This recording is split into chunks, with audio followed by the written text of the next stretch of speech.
very good morning and welcome to Kusile Breakfast Show. Sibonga kakhulu ukuthi nivuke nathi namhla ekseni kungolesithathu inyanga nguNdlovana timfica mnyakeni wa 2022 sanamukela senivusela sethema nivuka kahle lomhla ekseni kukhumbuta nje ukuthi ihlelo Kusile Breakfast Show uyakhona kulibukela na ka YouTube.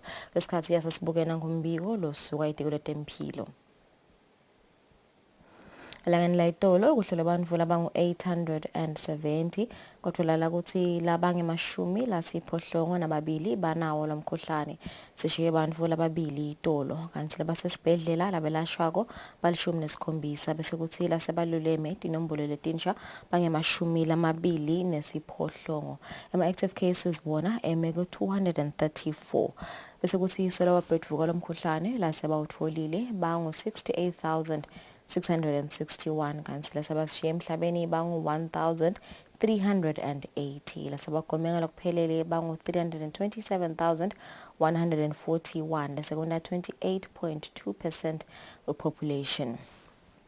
Azikubuka leto nje thamba embili kulamanye emave kuinhlangano yakamhlaba lebuketi indzabate kudla World Food Program seyibike ukuthi emave lamathathu iKenya, iEthiopia kanye neSomali isenkotini ukuthi bantfu labatigidzi tilishumi nakuthafu 13 million wabantu kulawo mava senkotini ukuthi babhekane nesimo sendlala kulandzela somiso esisolo sicubekako kulela live kanti ke imibiko yavela ukuthi tilwane kanye netibhidvo netithelo tisenkotini lenkulu njengoba tiyafa nato ngenxa yesomiso lesikhona kulawo mave kanti ke lesomiso sibangwa ukuthi solo timvula atibonakali iminyaka lemithathu ilandzelana inhlangano World Food Program yavada ukuthi kudzingeka imali nganga 327 million wemadola asemelika ukuthi kusitakale sive salamave lamathathu kanti ke inhlangano tamhlaba letinyekana nalamanye emave sewacalile kuniketa lisito lekudla kanye nalolunye lisito liphuthumako kusita lawo mave latsinzekile kanti ke namhla ehlelweni mbukele sita besindlalela lapha imhlangano lobanjwe ngenhlangano yakamhlaba yetempilo WHO wasi Dr. Tedros kusiniketa nje lokusha ngawo umkhuhlane COVID-19 ikakhulukazi luhlobo lolusha lomkhuhlane Omicron variant yatekela ukuthi inombolo solotiyachubeka tiyanyuka kulamanye emave ekakhulukazi esifundzeni sase Europe lamanye emave ke seyavela ngene ku lockdown live nje laseTonga langena ku lockdown ngesizathu ukuthi kutfolakala abantu lababili ukuthi banawo lomkhuhlane iCovid-19 kanti nalenye lidolobha even laseChina nalo lingene ku lockdown kulandzela ukuthi kutfolakala ema cases langu 70 abantu labangu 70 libotfolakala ukuthi banawo lomkhuhlane iCovid-19 kanti ke lokho ukuthi kamedike nekuvula kwetikolo kulamanye emave ngokuthi kube nema cases lanyuka kwemkhuhlane iCovid-19 and of course siphinde sibukele lethamba embili kulamanye emave ema-international news lesikhathi yasibahlele temakethe sitawuya netindzaba tetfu tensimbi isithupha.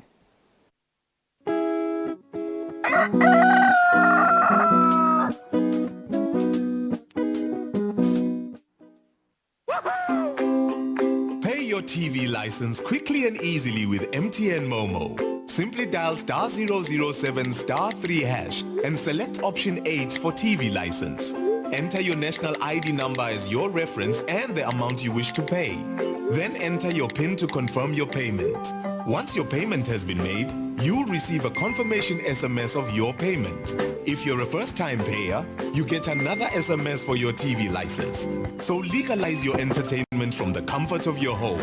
Pay your TV license the easy and convenient way with MTN Momo. Everywhere you go, MTN.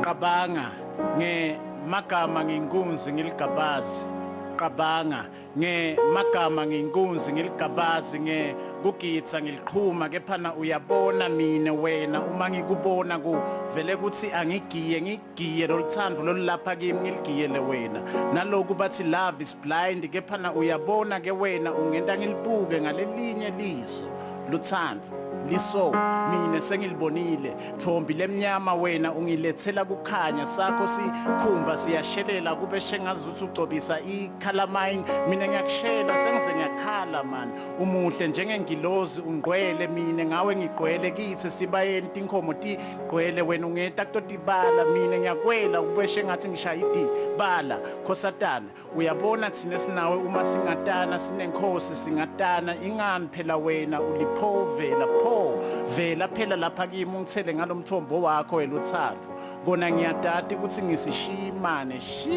mane kube phela wena ungewami mfane bantu mina ngiyakuthanza angipho siyisipho sengicela ukuthi umane ungivela phela uyabona kule yami inhlitiyo wena ungugqiniwe naloku ungasiwa kafa kutse kepha kufa kutse kulolu luthando lwami nawe luthando ngetelwafa masinyane thine sisete nemazinyane ligama lakhe akusi Amanda but she's black uma nginaye ngiva shengazuthi kuvuleka Zulu, her brains are not empty. She's so ambitious. Labathanza umsindvo sebaqalile bambeka emabala mabala noise mfane bantu mina ngicela ukhohle botira nabo socks baphethe umsindvo we afro naka mina phambi kwakho my afro will be your entertainment kushisa ngoma kuqanza uyathi wena you are my kalawa you jazz me ngendlela lenguthanza ngayo sebaze baqalile wena bayakusola bathi wena uyangiloya buka phela lo siswa mshiya loya ngiyamshiya loya I do the most.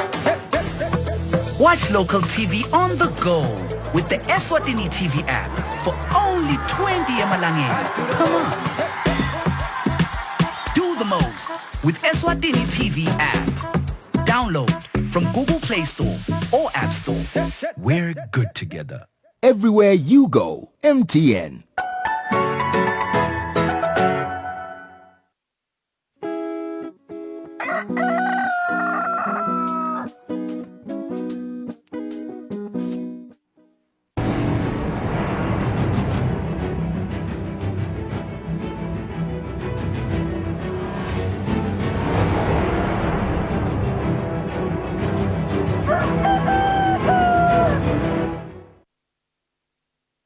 Well, 7 minutes after 6 o'clock, lesiyanemukela senevusela ihlelo nekusile breakfast show sitangweni 87 futhi kucala.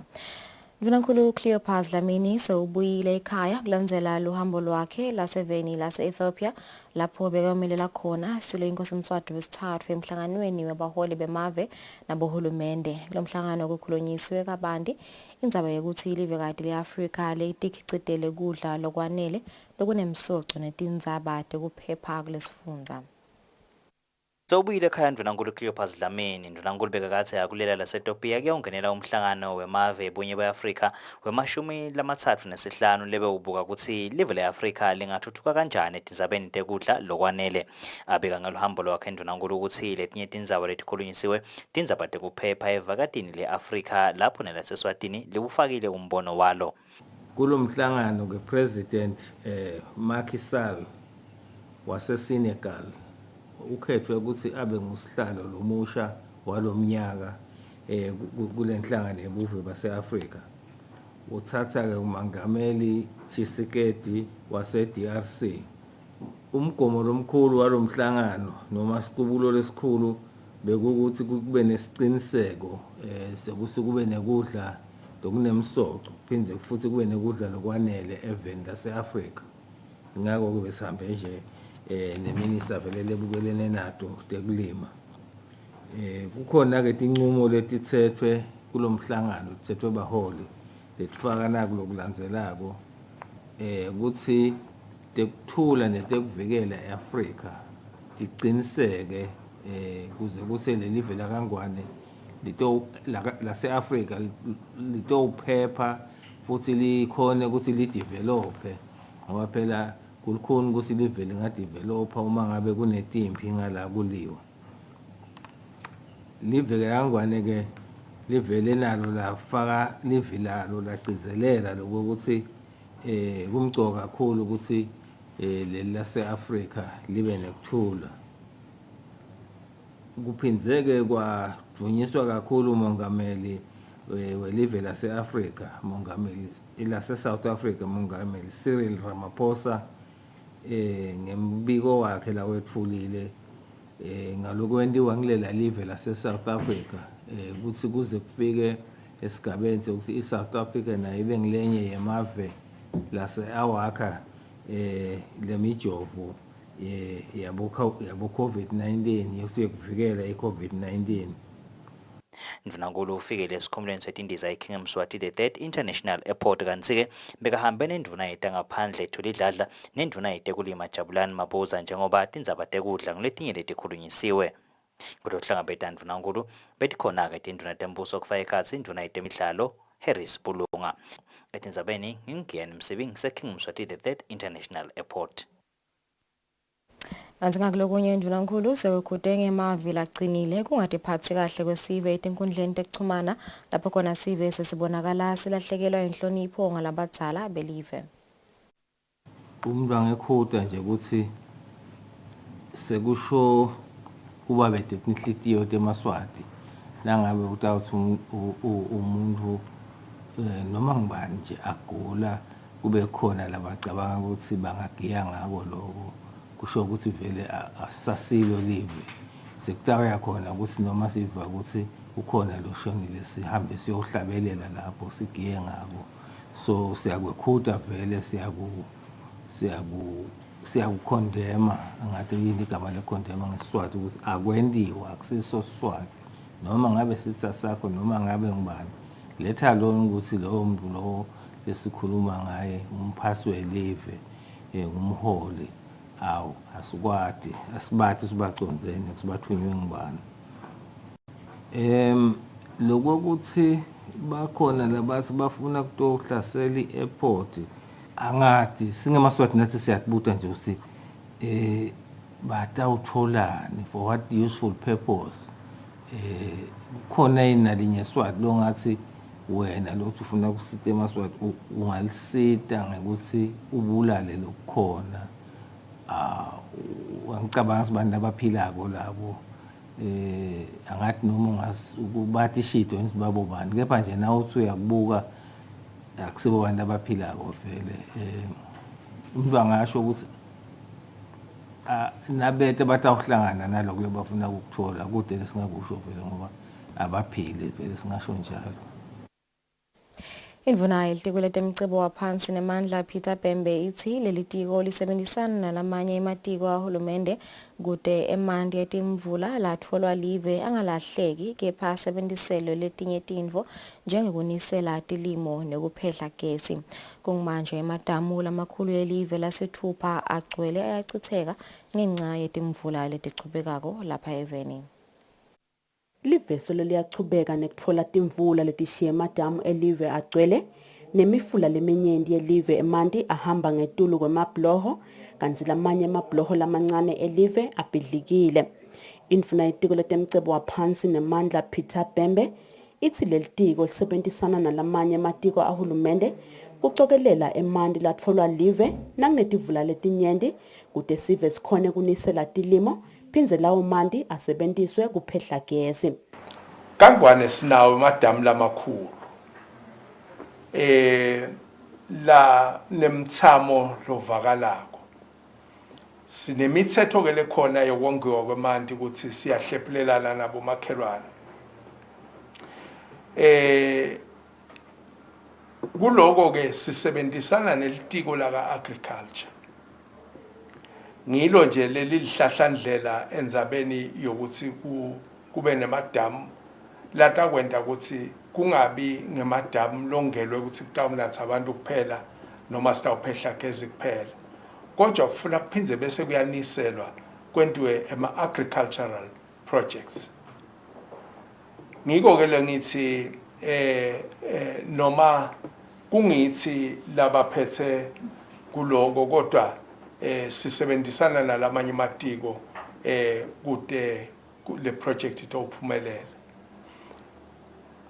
Atawakhiwa ke madamu lo sikhuluma nje kunelidamu lelikhulu letawakhiwa entasi eshiselweni lelitakwenda ukuthi kwanze kulima kulesasigodzi sicoshe indlala eveni emva kweminyakana nje livela kangwane kutawuphela ukuthi lide kudla. Indvuna ithi lokunye lokwentiwa ngilo litiko kukweleka emanti kuphakamisa libonza edamini laseHawane kude licokelele emanti lamanyenti kwenetisa sive lesihlala edolobheni eMbabane neMaciniselo kanzi kunelicwaningo lelitawusukunyiswa ngilitiko emadamini esilingane nasesilele kude nawo asebenziswe kukweleka emanti. Etindzabeni teSwatini TV kubika samkeliswe khoza nginamuzi Mkhonta eMbabane. Emave isifundza lesisendasini livekati le-Afrika lofaka ekhatsi live laseSwatini abone kwehla kwetimali letihlanyelwa kulamave ngalokungemashumi ekhulwini 40% nakufika umkhuhlane i-COVID-19.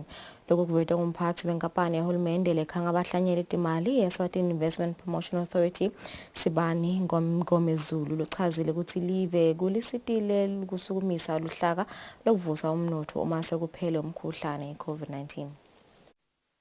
Umbiko welicwaningo lolwendiwe libhange lemhlaba i-World Bank ngemthelo wemkhuhlane i-COVID-19 tekutsengiselana uveta kutsi umkhuhlane i-COVID-19 utsikabhede tinhlangosi letinyenti lengabe tisite lamave elivekati le-Afrika kutsi afeze emagola kamhlaba entfutfuko lekhonsako ngakefiki umnyaka wa 2030. Ehlangothini lekhanga abahlanyeli timali umphatsi wenkampani yahulumende lekhanga abahlanyeli timali kuleli i-Eswatini Investment Promotion Authority Sibani Ngomezulu uthi live laseSwatini nemave lasendasini nelivekati le-Afrika abone kwehla kwetimali letihlanyelwe kulamave ngalokungemashumi ekhulwini 40%. Nasibuka eSouthern Africa thina nabomakhelwane nawusibuka nje sonke sihlangene sing-Southern Africa si-affecteka ekutheni timali letawungena titshalwe kulamave ase-Southern Africa tehle nga-40% nawubuka timali letangena prior to i-COVID ukuthi ingene isihlasele ngandlela esihlasele ngayo. So thina silive sisekhathi kuleyo nombolo yalo 40%. But nasibuka thina ama-projects ethu singeSwatini siyabona lokuthi lamaningi asekhona sisawasebenta awakapheli kuthi mhlambe abantu sebayaphuma abasedi even kuto investor but sibona nje lokuthi ayaphutha lamanye mhlambe nawubuka nje lokuthi isize yawo ukuthi ikhule nalemsebenzi lebebatayakha seyehlile kancane ngalokuthi nje lesimo vele akusesiso lesifanako nalesasikhona prior to COVID. Ngomezulu uthi live kulisitile kusukumisa luhlaka lokuvusa umnotfo nasekuphela umkhuhlane i-COVID-19 i-post-COVID-19 economic recovery plan njengoba kunciphise lizinga lekulahleka kwemsebenzi. Silive le post-COVID economic recovery plan lesibenayo izamile lokuthi ilisimise live ukuthi singalahlekelwa ngiko konke. Thina nje nasibuka lokuthi silunga labo SADC, COMESA, SACU kulimiswa kahle live bantu labetako ukuthi batosebentela kangwane bathengise noma bakhicite bese bathengisela ngaphandle bayakuthanda lokho lokuthi sililunga laleto tinhlangano. So thina lesikubuka ukuthi asilisebenzise phela lelithuba lokuthi sililunga laleto tinhlangano ukuthi sithengiselane nabo phinze futhi silimakethe live ukuthi bantu abete batosebenta kangwane ngoba ngithi kuphela silive lesilana eSouthern Africa lesilunga la SADC, SACU kanye na COMESA kude lelinye. So nawubuka lokuthi le market lethu singeSwatini lekuthengisa ngaphandle lingetulu kunaleli labo makhelwane. Letinye tivumelwano tekuthengiselana live lelinato sivumelwano sekuthengiselana live leMelika nemave livekati le-Afrika i-African Growth and Opportunity Act AGOA naleso lesasayinwa live nelive le-Taiwan ngemnyaka wa 2018 Economic Cooperation Agreement. Etindzabeni teSwatini TV kubika samkeliswe khoza nginamuzi Mkhonta siseMbabane. Umcondzisi wetekuchumana Andreas Dlamini uthi tebuchwephesha letikhaliphile tiletsa ematfuba ekuthi kusebenteke kamelula nangekushesha ematekweni lahlukene. Dlamini bakhuluma emhlanganweni wetekuchwephesha lobukhaliphile artificial intelligence lobanjelwe ehhotela le-Hilton. Lo mhlangano lobuke kakhulu twisombululo letingaletha likusasa lelichakatile etinhlangothini letahlukene letifaka ekhatsi tetempilo, tetemfundvo kanye-ke netemabhizinisi. Umcondzisi wetekuchumana Andreas Dlamini uthi tebuchwephesha letisezingeni lelisetulu tisita ukuthi kube melula kwenta tintfo. asho ukuthi-ke i-active ngama-robots lala lapho khona sithuma lama-robots ukuthi ende imisebenzi lefanele singayentiwa abantu but ukhanze kokuthi lama-robots akwenda ngendlela le-reliable ngaso sonke isikhathi le-consistent and ngaleni ebuhlakanipha lobuthide. Kuliciniso lokuthi kufike kuthathe leyo msebenzi leyo kepha-ke kubese kudala leminye imisebenzi lebese seyiyavela emva kwaloko ngenxa yokuthi sekufike lobuciko lobunye lobusha lesebukhona. Umphathi wenhlangano yetebuchwephesha leyakha ema-robot Walter Mwandi uthi kubalulekile ukuthi bohulumende kufaka ekhathi leSwatini bahlanyele imali netetakhiwo tale misebenzi yetebuchwephesha. In general, there is a big drive by organizations, international or otherwise, even other countries, to invest in Africa. So a country like Swaziland would be a perfect fit. Because let me maybe start by giving an example. Microsoft has gone to one of the smallest islands that you can think of, and they're actually putting their data centers underwater. I think the first thing that we need to invest in is connectivity, just to make sure that we've got very high-speed internet available easily. Because once we have high-speed connectivity, we can tap onto other data centers.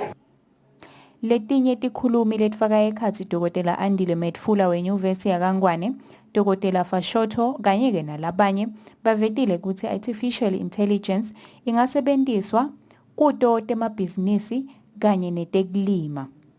Tindzabeni kubika Sondomlangeni, titfombe ngivumi Nkosi Nsinisa eMbabane.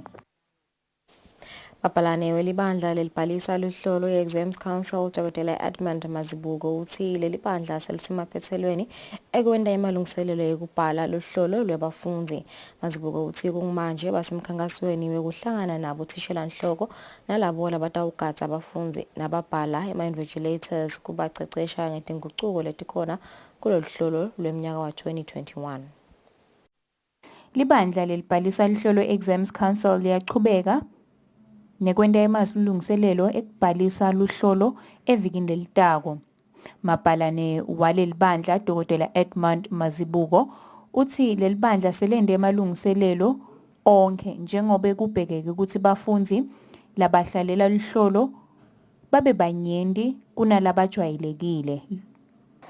Sukela next week ke JC uyacala ke uhlalela ke maphepha lawo lathi singakuthi abhalwe.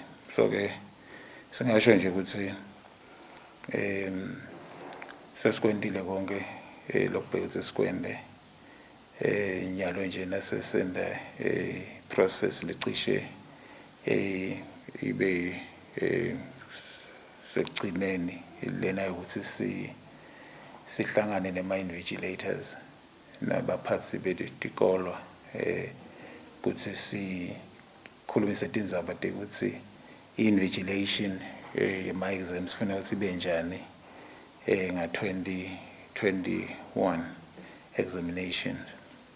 Bothela nhlobo-ke sihlangane nabo eminyakeni yonke sitokhuluma indzaba te-invigilation. Sithandzela ukuthi vele ba-attende le mhlangano yonke eminyaka ngoba kunetinto lekhanza ukuthi tiyashintsha kuletindzaba tabo examination nabo invigilations.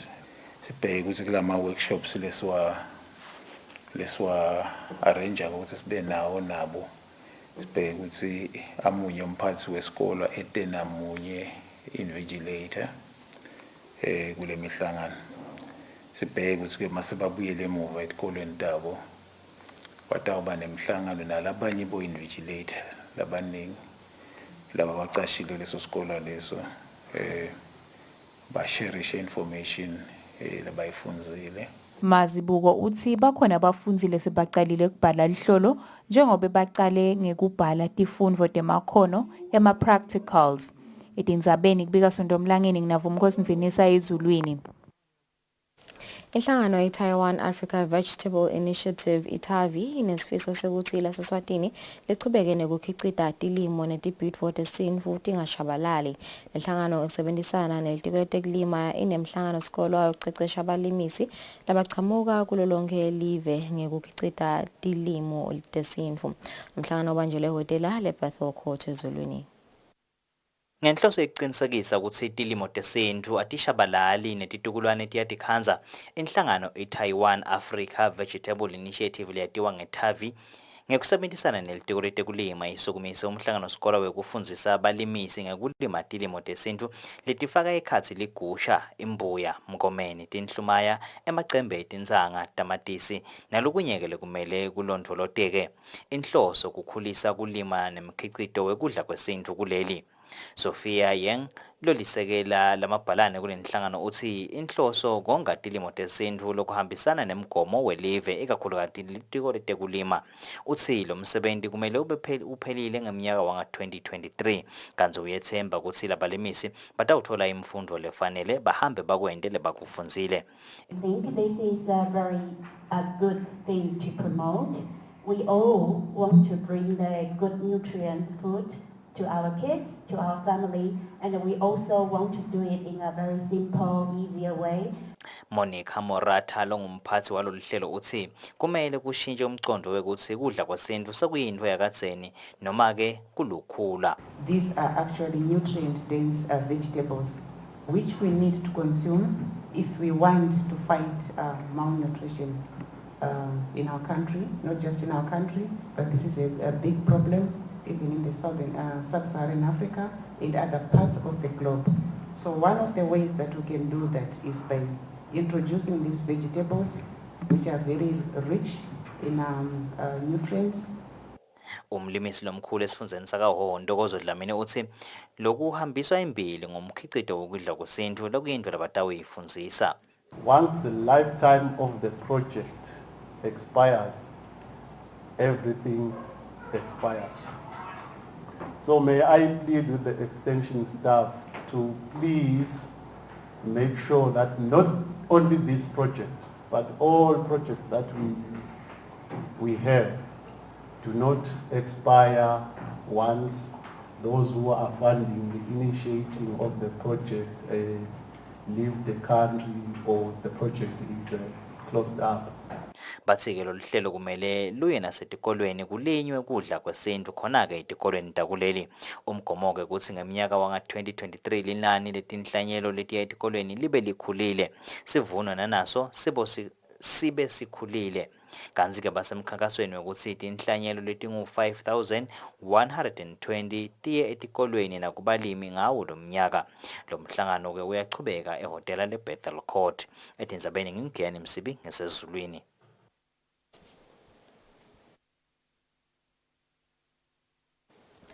Tabuchwephesha letikhaliphile artificial intelligence ingadlala indima lenkulu ekutheni umhlaba kanye nelive likhone ukubukisisa emasu emabhizinisi. Lokuvetwe nguPhilile Nxumalo lebengamelele umphathi welibhange lelikhulu emhlanganweni wetebuchwephesha artificial intelligence. Tebuchwephesha letisezingeni elisetulu artificial intelligence ingadlala indima lenkulu ekugcineni lwati idata ehlangothini lwetimali. Ngekusho kwaPhindile Nxumalo lomelele umphathi welibhange lelikhulu, tebuchwephesha tingasita kakhulu ekubukeni emasu lamasha etemabhizinisi. Siwabonile emabhange nangabekisa nje sekayakwenda ukuthi thathe information noma sithi data ibasite ukuthi bakhone ukukuniketa lawo ma products or services lakalungele wena o lakafanele wena nababuka ukuthi imali uyisebenzise kanjani. Lokho seyinto lesevele yabakhona.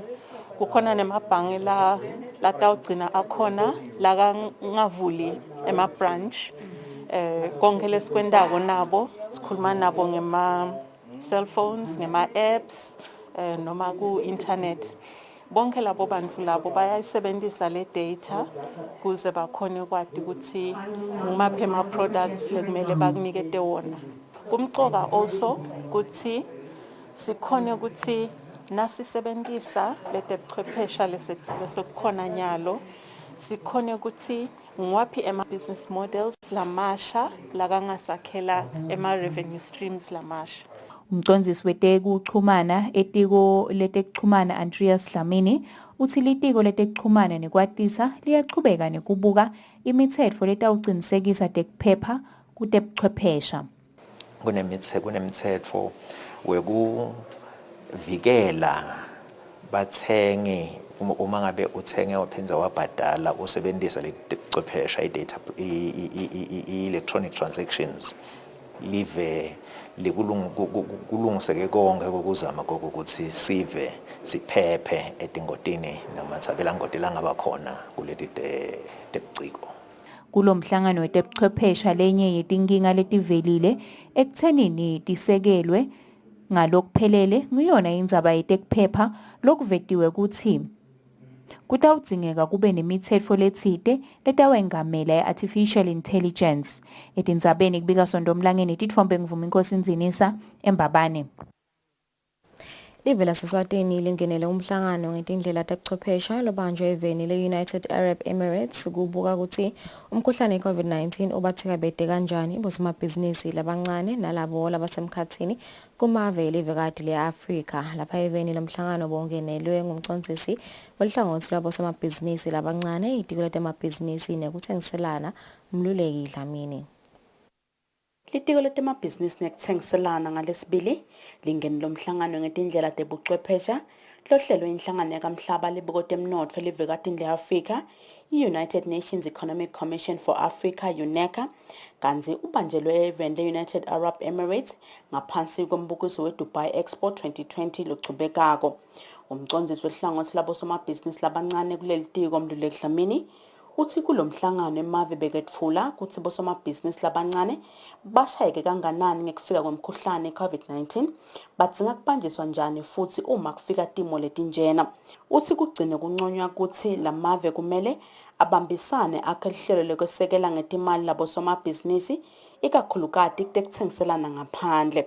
Cishe sonke nje simave sipresentile emaphepha sisho lama experiences ethu and kwakhanya lokuthi cishe kuyafanana lama informal traders ethu lapha cross ako bayothengisa ngale nangale cishe kuyafanana. Sesibuka ukuthi ngiluphi lolu hlaka lesingalakha lolu regional, sikhulume ngama strategic policies lataba regional nawo onke ke ma initiatives lesitawabuka ke lokuthi SADC noma esikhomesa singachube kanjani ke sithi le economy siyibuilda sichubeka after ngisho ukuthi nje singathi post covid sichubeke sishone embili ngoba siyabona lokho lamabhizinisi ayafuna lokuthi abanjiswe ngoba tonke nje tingoni tibukiwe kwabukwa lama issues ema-loans ukuthi ngabe umuntu nakahlaselwe ngule pandemic wakhanzakala ukuthi akasakhona ukusebenza alahlekelwa nathi isebenzi naye ma-sales ehla kusesalunga yini ukuthi ungabe umboleka imali ungamgranti. So tonke letinto leto bebatibuka siyathemba lokuthi ema-secretariat atawuhamba aphume ne-regional framework lesitawubuya siphinde futhi siyibuke simave sibone lokuthi bangasidakala njani labo somabhizinisi labancane. Dlamini uphinze wetfulela lo mhlangano tinhlelo letendiwe live kwesekela bosomabhizinisi labancane kulesikhathi sekuhlaselwa ngumkhuhlane i-COVID-19 letfake ekhatsi sikhwama sekusekela bosomabhizinisi labancane lesisukunyiswe live labathikabeteke kakhulu ngekubhedvwa kwemkhuhlane i-COVID-19. Etindzabeni te-Eswatini TV kubika Samkeliswe Khoza ngiseMbabane. Indvuna yeluthango esifundzeni saselibonjeni iZandile Thabetse ithi luthango alisukumele itulu indzaba yemkhosi wabuganu ngekugomela umkhuhlane i-COVID-19. Thabetse uthi lena ndlela yekucinisa tekuphepha kucinisekisa ukuthi kunciphe kuthelelana kwalomkhuhlane kulomsebenzi lomkhulu. Kulandzela kumenyetelwa komkhosi webugano eveni evikini leliphelile, indvuna yeluthango esifundzeni saselibonjeni iZandile Thabetse seyikhutsate luthango lwemphakatsi wakumalinza ukuthi lisukumele itulu indzaba yekugomela umkhuhlane we-COVID-19 kude kutoba bete kuthelelana kwalolubhubhane lomkhuhlane kulomsebenzi lomkhulu wemkhosi webugano. Cela nje kakhulu ukuthi bomake abasukumele etulu ngendzaba yemjovo. Bajove lasebajovile bahambe bathole lo mjovo wesibili okuthiwa i-booster. Kwekuthi sonke sihambe siphephile uma siya emkhosini singatheleli bantu nathi sibe ngilabaphephile. Kukhutsata nje kakhulu elithangeni ukuthi uthango alisukume ngemandla lonke. Sesibuya ukuthi iphatheni kweluthango. Luthango liyatikhulumela nje. Luthango ngumake. Make sibheke inhlonipho kuye ngato tonke tikhatsi. Akusho ukuthi uma sahambile asasukile ekhaya kakhe noma emangweni wakhe sekubheka ukuthi ashintshe ukuthi iphatha kwakhe embili nakhona le embili sihambisa khona embili inhlonipho ukuthi lithango alichubeke lihloniphe induna talo lothi iphume nalo emangweni lihloniphe abaphathi bayo abakhona khona embili hlonipha wona lamakhosi awo ukuthi umsebenzi uzohambe kahle ngoba thina Maswati vele sidume ngenhlonipho. Umsebenzi wemkhosi webuganu yeveni utawubanjwa ngenyanga yeNdlovulenkulu kulomnyaka losetulu. Umbiko uhlanganiswe ngithembelihle Magutshwa, Tithombe ngithemba Shabangu, kumalinza. Inhlangano yakakwakha imvota ethi kusesekunengi kuhlukubetana emimangweni kungako kumele kufundiswe abantu labatawufundisa ngetihloko letifaka ekhatsi ukuhlukubetana ngetebulili emimangweni. Inhlangano iceceshe emalunga etinhlangothi letehlukene ngekuhlukubeteka nekusita labahlukubetekile. Imimango solo ibhekene nelizinga lelisetulu lekuhlukubetana nekuhlukubetana ngetebulili gender based violence. Inhlangano yakakwakha indvodza ifundzise emalunga etinhlangano etahlukahlukene lekatawuya emimangweni afundzise achushise sive ngekuhlukubetana. Lokhu ke kufaka ekhatsi kusita umuntu lohlukubetekile. Thokozani Gina lobuke lolu hlelo kakwakha indvodza uyenaba ngalomhlangano nekutsi letinhlangano ingabe tona titawudlala nzima yini. Lesikuthola ke kuleti inhlangano sisenda licwaningo nje ukuthi vele bayatikhanza letindzaba tekuhlukubetana lemimangweni bese ke sekukhanza ukuthi kubese kuyasala la kuthenini lolohlukubetekile usitakala kanjani. Ngiletinye tindzaba lesitawukhulumisana nato namhla kuthenini indzaba yema referrals ala ma survivors alokuhlukubeteka siwagcinisa kanjani futhi tingonitini lekufuna batihambe nangabe sekukhona lohlukubetekile ngetebulili. Siyathemba lokuthi nangabe sesibe nako lokufundisana sitawuchubeka nje sisebenzisane netinhlangano ekuthenini lele sitakufundza sitawuchubeka sente isiqiniseko sokuthi kuyachubeka nalemimangweni la sitabe sina lama gender dialogues khona ngoba nasuka lana kule training sitabe sesiya emimangweni senda ema gender dialogues. Ngako ke lo hlelo lwa women and girls empowered wage mhlawumbe ngemagama lamafisha Luthi, let's mitigate the risk of gender-based violence in economic strengthening programs, noma ke women empowerment programs. So namhla sitawukhulumisana ngaleti indzaba leto nje inhlangano letifaka ekhatsi inhlangano yaka Setco, inhlangano yaka Lulode, inhlangano yaka Women Unlimited, inhlangano yaka Swift. Kutsi lolu hlelo lufaka ekhatsi besilisa nebesifazane kanye nekukhulumisa tindzaba tebulili kanti ke kukhulumisana kutawubasita kuphuma netinqumo letingeto bayinhlangano basaya khona ke emimangweni kukhulumisa tona ke tindzaba tekuhlukubetana. Kubeka Giyane Msibi sesibane ezulwini.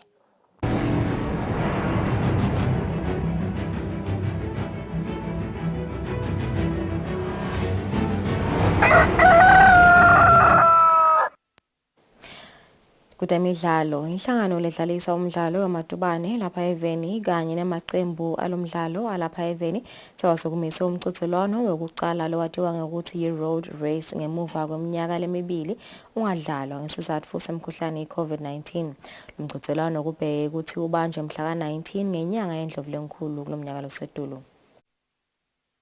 Ngemuva kokuthi imqhudelwano leyatiwa ngokuthi ma-road races lapho khona tingijima ixhudelana emgwaqweni imiswa ngeminyaka 2020 ngesizathu seligciwane i-corona labathanza lomdlalo batawujabula kwati ukuthi inhlangano lidlalisa imidlalo yemadubane lapha eveni seyibuselele imqhudelwano yema-road races. Le nhlangano kanye namacembu alenhlangano sukumisa umqhudelwano wokucala ngemuva kweminyaka lemibili lowatiwa ngokuthi Athletics Association Half Marathon lokubheka ukuthi banjwe mhla ka-19 ngenyanga yeNdlovulenkulu kulomnyaka losetulu. Akhuluma nakasukumisa lo mqhudelwano mangamelo lenhlangano zakhe ledlamini uthi lo mqhudelwano utawusita tingijimi kanye namacembu ukuthi aqale atilolonge alungiselele leminye imqhudelwano elifaka ekhatsi owafa. We are happy lokuthi bringing these clubs together sivumelane ukuthi let us have this competition. It's a competition that lack sponsorships but is self-sponsored by the clubs and the federation. Ukuthi each and every club would sponsor a water point and the federation would then cater for the medals and members of the different clubs would then come in participate, and there would be medals, there would be race numbers, and siyethemba ukuthi ngaloko sitawukhona ukuthi siyibuyisele sport. Lokhulumela emacembu sizwethwala ubonge kakhulu kule nhlangano ukuthi ibone isidingo sekubuyisela le midlalo. Let's own up, we are the custodian. Na ungabuta ukuthi COVID besimele ukuthi besingathi ukuthi ngibalo topic i-race. Yet we are the custodians. Sihlala nalabantu ema-athletes siku-development but simele umuntu lotawufika nemali. Money ayikaki sendele lutho naku senibonile lana. So into lesentasendela lutho is the passion and the dedication. Lo mqhudelwano we-Athletics Association Half Marathon utaba netigaba letimbili lokuyi-21 kilometers kanye ne-10 kilometers. Lo mqhudelwano utawucala nga-6 ekuseni Olymp Africa kalobamba kanzi kubhalisa kutawubita imali engu-50 emalangeni. Lababhalisako batawusebenzisa tinkundla tekuchumana talenhlangano pheceleti Facebook page ye-Athletics Association. Lobikele umsakazi Eswatini TV temidlalo ngilinda Dlamini na Fabrice Msonera eMbabane. Nalodo temidlalo siyadiphetsa indzaba tetfu tekucala sibahlelo temakethe sitabuya sichubeke nehlelo.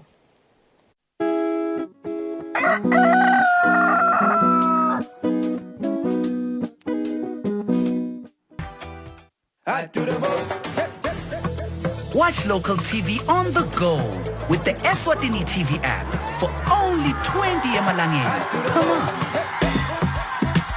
Do the most with Eswatini TV app. Download from Google Play Store or App Store. We're good together. Everywhere you go, MTN.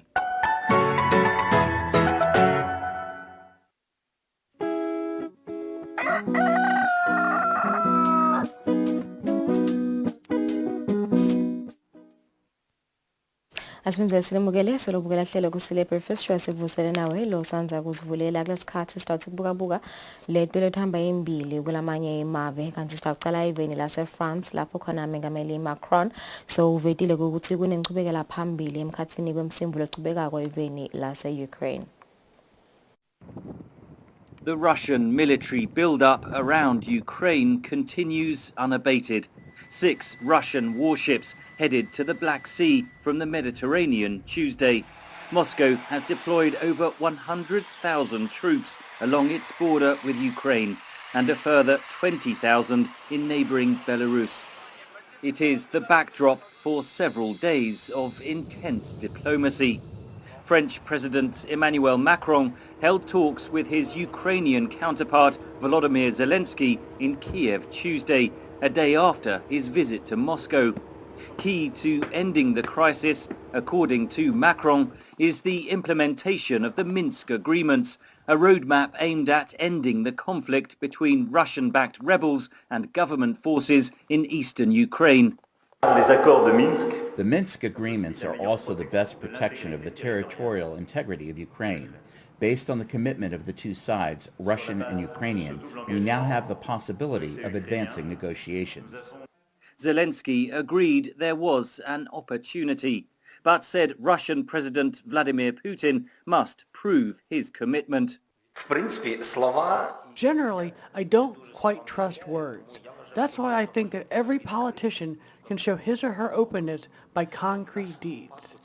The Minsk agreements would see the eastern Donbass region, currently under the control of pro-Russian rebels, reintegrated into Ukraine, but with political autonomy.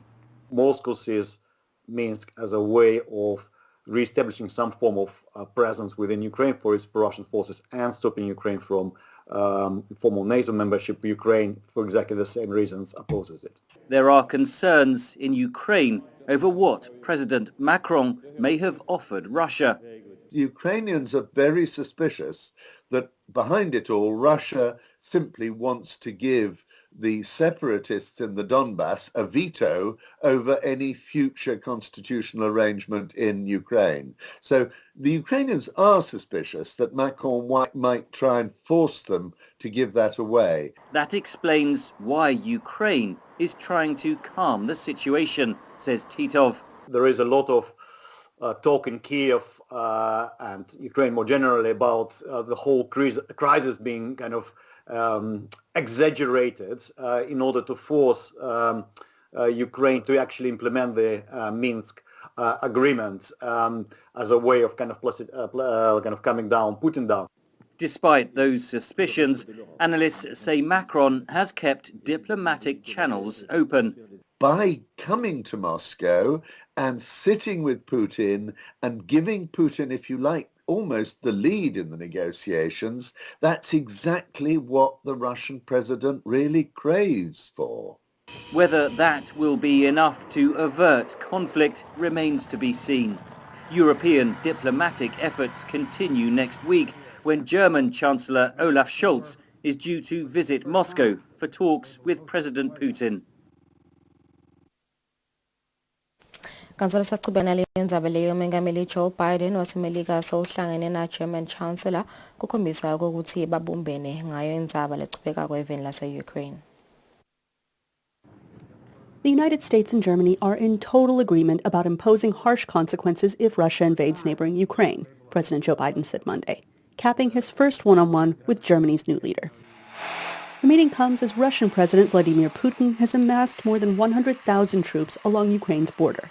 Putin says Ukraine's desire to join NATO threatens Russia. He has demanded that the U.S., the most powerful member of NATO, bar Ukraine's entry. The U.S. says the choice is Ukraine's to make. On Sunday, about 1,700 elite American soldiers arrived in southeastern Poland, near the Ukrainian border. Biden says that he believes a diplomatic solution is still possible, and that NATO partners do not see military action as a first option. Today, the Chancellor and I discussed our close cooperation, developed a strong package of sanctions that are going to clearly demonstrate international resolve and impose swift and severe consequences if Russia violates Ukraine's sovereignty and its territorial integrity. And I want to thank Germany and all of our other partners in Eastern Europe and the European Union for their work in this united effort. We are in agreement that it cannot be business as usual if Russia further invades. German Chancellor Olaf Scholz agreed, but stopped short of threatening to stop the Nord Stream 2 gas pipeline. That unopened pipeline would send 55 billion cubic meters of natural gas from Russia to Europe each year. Possibly this is a good idea to say to our American friends, we will be united, we will act together, and we will take all the necessary steps, and all the necessary steps will be done by all of us together. Biden, however, assured reporters that the pipeline would indeed be stopped, and what would trigger that decision.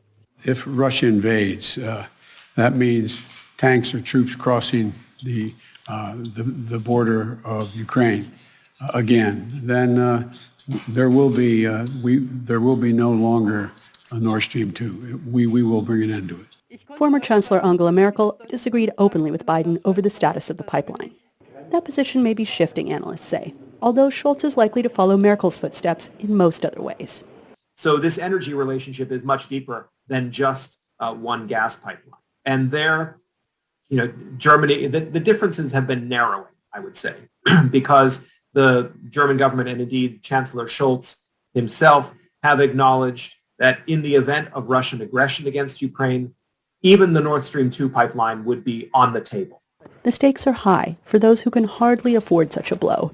Here it's pensioners really freezing, starving in many cases. So what we're appealing for as humanitarian organizations on the ground is that this military, political, strategic chess game involving Moscow and Minsk and Brussels and Washington and other capitals, that it is concentrating on helping people survive on the ground, protecting them, and avoiding a senseless conflict. Everybody would lose from a conflict, but first and foremost the 2 million people who live within 20 kilometers from the front line. Also Monday, French President Emmanuel Macron met with Putin as part of the effort to find a diplomatic path. Scholz will travel next week to Kyiv, and from there, Moscow. Kanti eveni lase-Palestine solo umsimvo uyachubeka njengoba kuyachubeka kuhlaseleka kwebantu. Hundreds of Israeli and Palestinian peace activists planted olive trees in the West Bank hills between the Palestinian village of Burin and several Israeli settlements. They protested what they say is the rising wave of violent attacks by extremist Jewish settlers.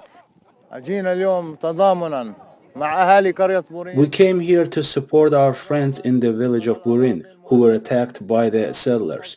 The olive tree shows our connection to the land. It is a blessed tree and is mentioned in the Quran, the Torah and the Gospels. 2 weeks ago, about a dozen settler extremists attacked Palestinian farmers and their Israeli supporters here, wounding at least 7 and torching a car. This time, rights groups coordinated with the Israeli army to maintain a separation between the settlers and the peace activists.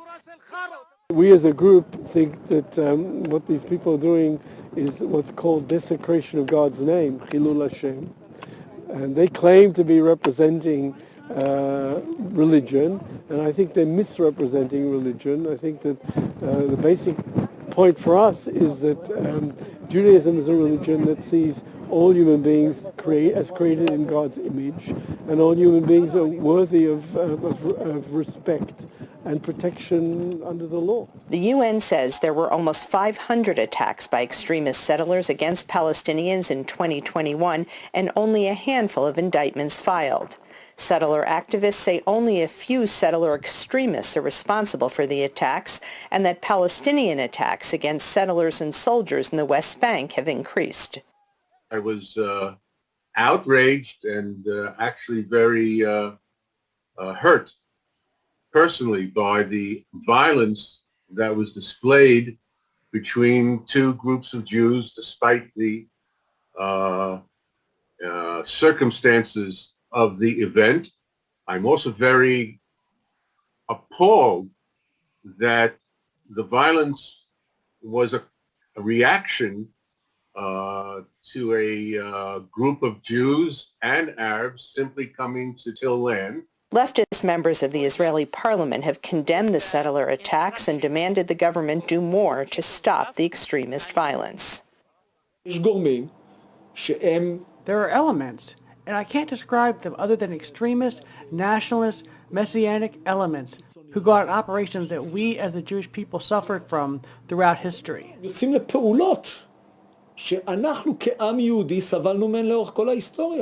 They feel that they can attack with no punishment. They are proud they are attacking. We heard them. And that's why there is more and more attacks and violence by the settlers, and it can cause a huge reaction by Palestinians. Peace activists say if the government and army don't do more to stop the extremist settlers, the cycle of violence between Israelis and Palestinians will only get worse. India kubheka ukuthi kule nyanga lesetulu tifundza letisihlanu tibambe lukhetfo lwahulumende. As he checks out his voting credentials in the Doli village, Bablu Tyagi has made up his mind. He wants the ruling Bharatiya Janata Party to return to power in Uttar Pradesh. Earlier, the roads in our villages were filled with potholes. Now they are much better. The government has increased prices of sugarcane, and farmers get a stipend of $150 every year. A few kilometers away in a nearby town, many don't share that sentiment. In Muradnagar, there has been no development. Everyone's business is hit, children's education is affected, and young people are struggling to get jobs. Polls in 5 Indian states that start this week are seen as a mid-term verdict for Prime Minister Narendra Modi's BJP.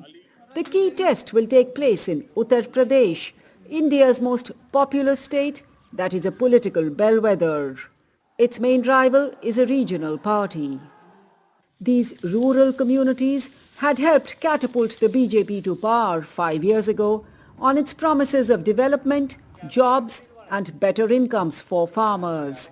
But this time, the party is battling disenchantment in many villages in this sugarcane growing belt. Raj Singh took part in a year-long protest last year demanding the repeal of contentious agricultural laws. In a rare concession by Modi, the laws were scrapped, but Singh is still angry. We don't get good prices for our crops. We don't get paid in time. Farmers and farm labour is devastated. His discontent is echoed by old and young farmers. The lack of jobs makes it difficult to move out of agriculture, but high inflation has hurt their farming incomes.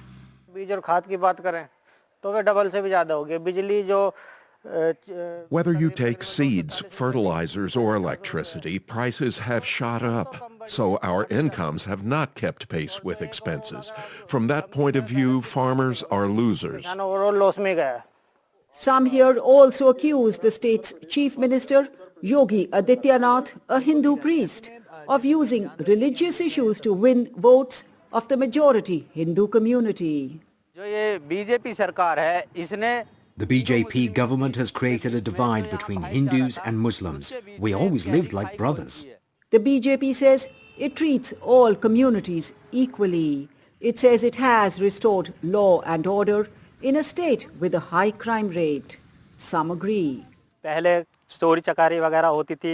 Earlier, our animals used to get stolen, and the police would do nothing. Now I can put my cattle out to graze the whole day without worrying. Even if I don't take them home at night, they remain safe. The government has done good work. They have ensured public safety and women's safety. There is no fear in villages. Nobody can pressure anyone. Which way these villages vote will influence the outcome in this primarily rural region. It's a verdict that will be crucial for Prime Minister Modi ahead of national elections in 2024. Kanti evenini lase-China edolobheni lase-Beijing lapho kuqhubeka khona ama-Olympics tintatheli setivuleke ukuthi setilethe ama-burner devices kuvikela i-digital privacy yato. For reporters at the Winter Olympics, this is as much of China as they'll see, in a bubble sealed from the rest of Beijing. COVID-19 policies aren't the only challenge.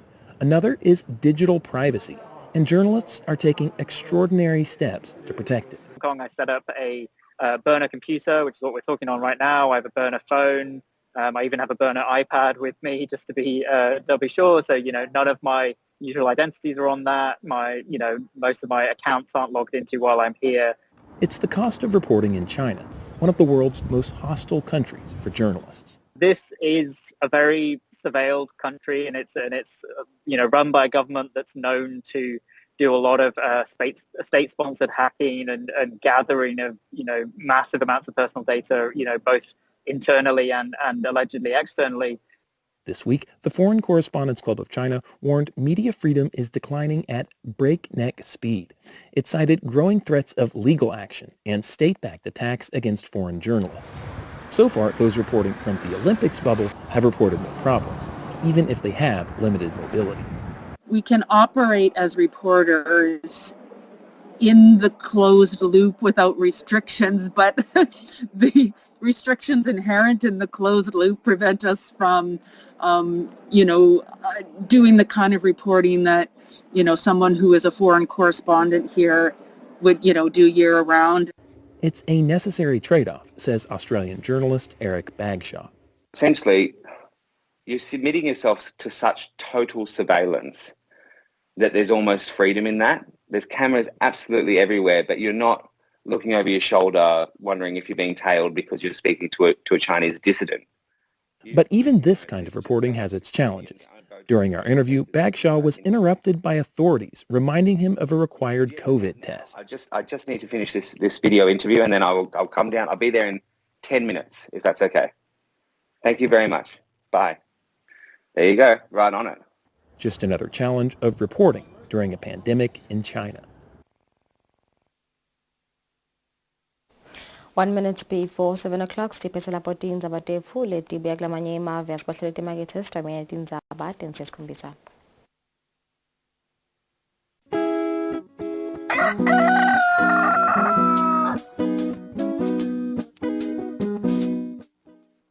Ligama lami ngingumandla.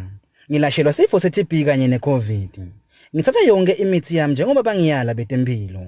Ngiyakhuthaza ukuthi nawuva izimpawu zemkhuhlane, kukhwehlela, buhlungu besifuba, kushisa kwemtimba, ucinana kanye nekudzinwa. Thola lesito letempilo ngekusheshsha uhlolwe i-TB ne-COVID. Lo mlayeto ulethelwa yi-TB program ngaphasi kwelitiko letempilo.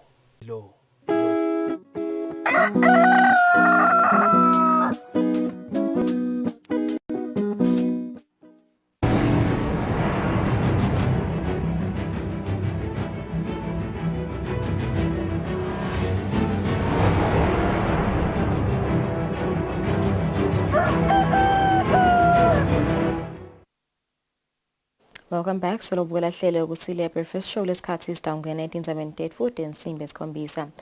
Mvelankulu Cleopas Dlamini sobuyile ekhaya kulandzela lo hambo lwakhe laseveni lase-Ethiopia lapho bekayomelela khona isilo inkosi uMswati wesithathu emhlanganweni wabaholi bemave nabohulumende.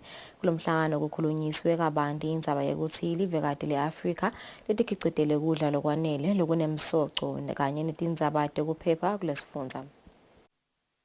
Sobuyile ekhaya Mvelankulu Cleopas Dlamini, Mvelankulu bekakathe akulela laseTopia kuyongenela umhlangano wemave bunye beAfrika wema-35 lebe ubuka ukuthi live leAfrika lingathuthuka kanjani etindzabeni tekudla lokwanele.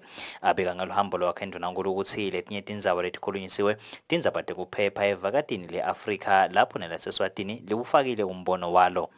Kulomhlangano ke-President Macky Sall wase-Senegal ukhethwe ukuthi abe ngusihlalo lomusha walomnyaka kule nhlangano yebuve base-Afrika. Uthatha-ke uMongameli Tshisekedi wase-DRC. Umgomo lomkhulu walomhlangano noma isiqubulo lesikhulu bekukuthi kube nesiciniseko sekuthi kube nekudla lokunemsoco phindze futhi kube nekudla lokwanele eveni lase-Afrika. Ngakho-ke besihambe nje neminista velele bukelene nato tekulima. Kukhona-ke tinqumo letithethwe kulomhlangano tithethwe baholi letifaka naku lokulandzelako ukuthi tekuthula netekuvikela e-Afrika tiqiniseke kuze kuse lelive lakangwane lase-Afrika litowuphepha futhi likhone ukuthi lidevelophe ngoba phela kulikhona ukuthi live lingadevelopha uma ngabe kunetimphi ngala kuliwa. Live lakangwane-ke livele nalo lafaka live lalo lagcizelela lokuthi kumgcoka kakhulu ukuthi leli lase-Afrika libe nekuthula.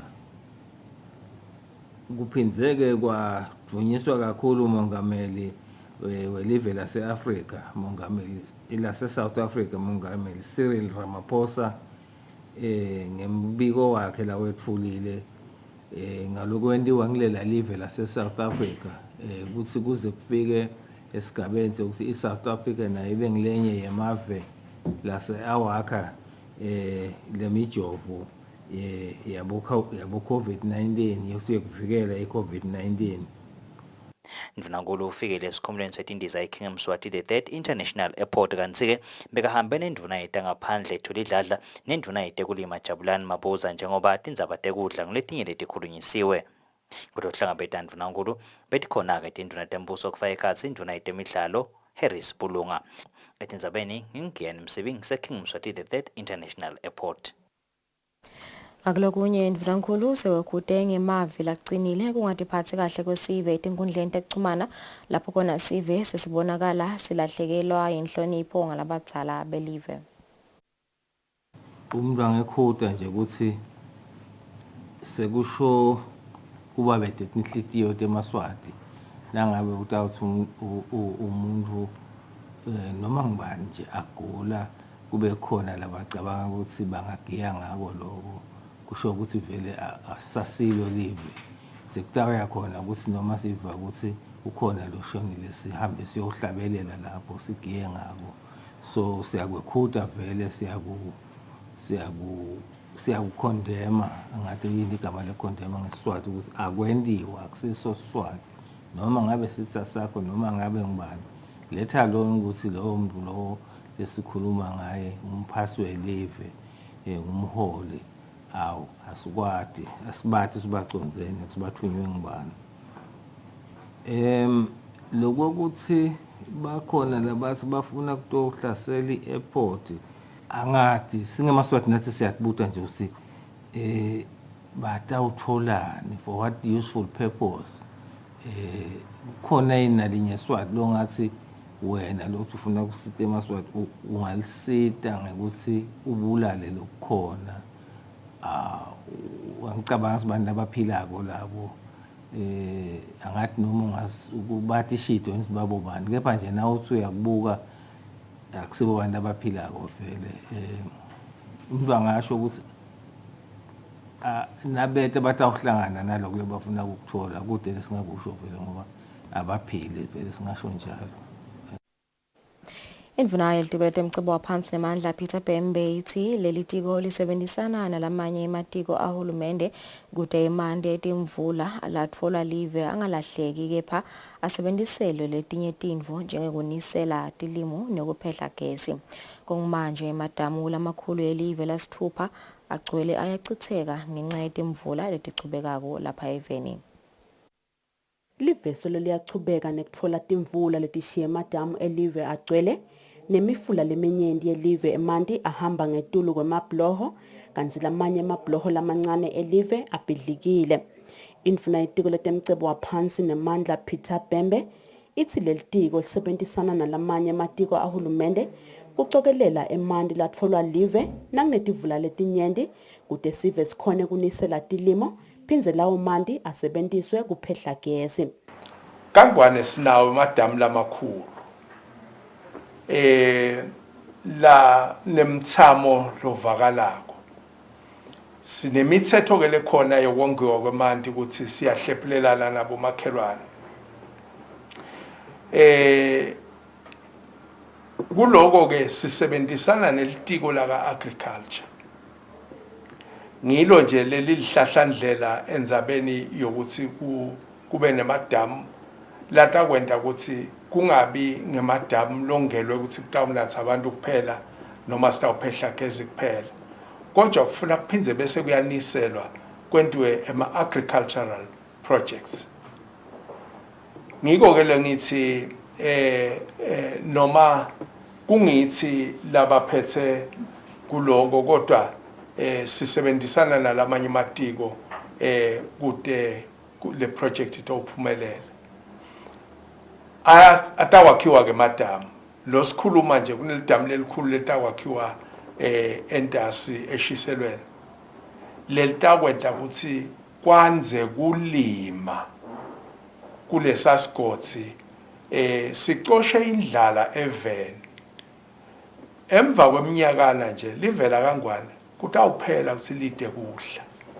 Indvuna ithi lokunye lokwentiwa ngilo litiko kukweleka emanti kuphakamisa libonza edamini laseHawane kude licokelele emanti lamanyenti kwenetisa sive lesihlala edolobheni eMbabane nemaciniselo kanzi kunelicwaningo lelitawusukunyiswa ngilitiko emadamini esilingane nasesilele kude nawo asebenziswe kukweleka emanti.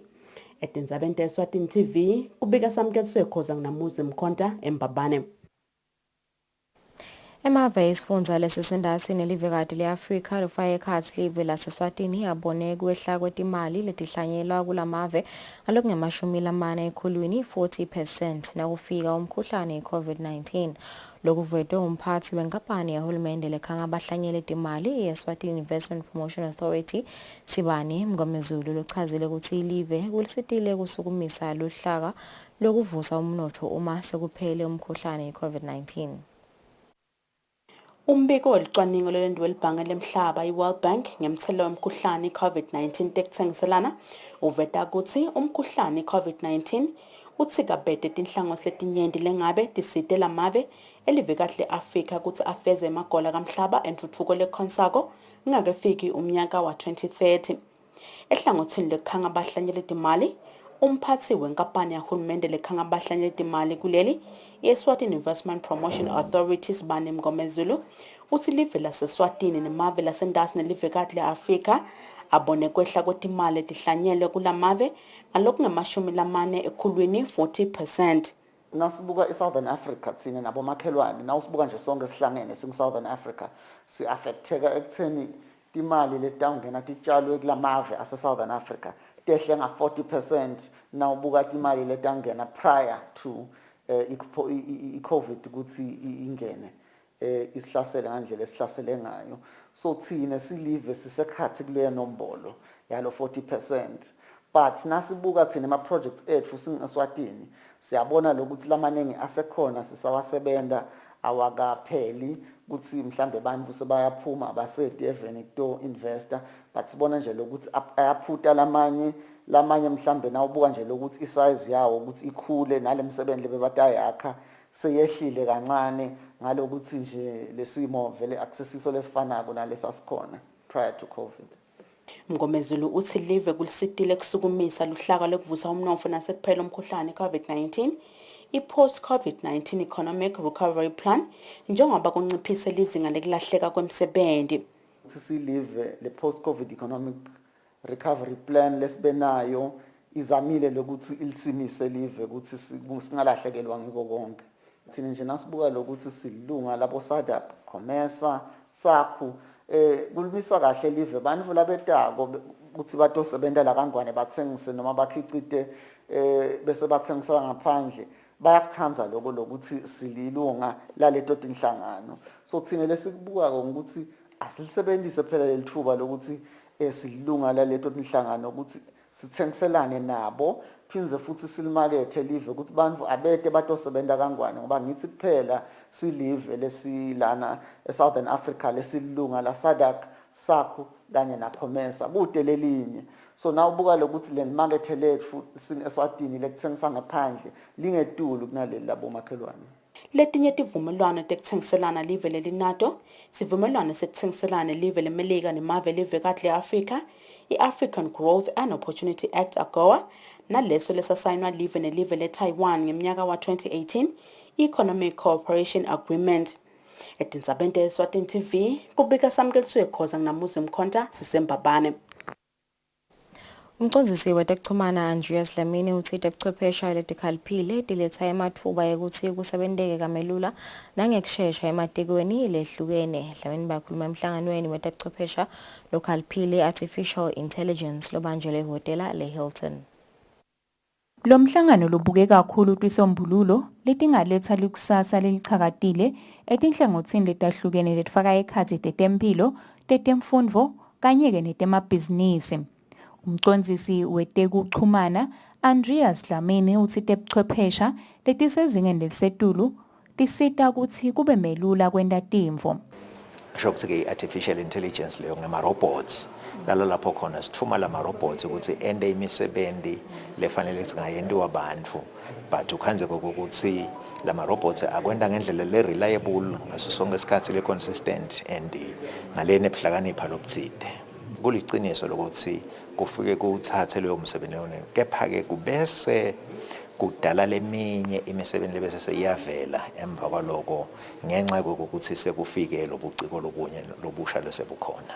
Umphathi wenhlangano yetebuchwephesha leyakha ema-robot Walter Mwandi uthi kubalulekile ukuthi bohulumende kufaka ekhatsi leSwatini bahlanyele timali netetakhiwo tale misebenzi yetebuchwephesha. In general, there is a big drive by organizations, international or otherwise, even other countries, to invest in Africa.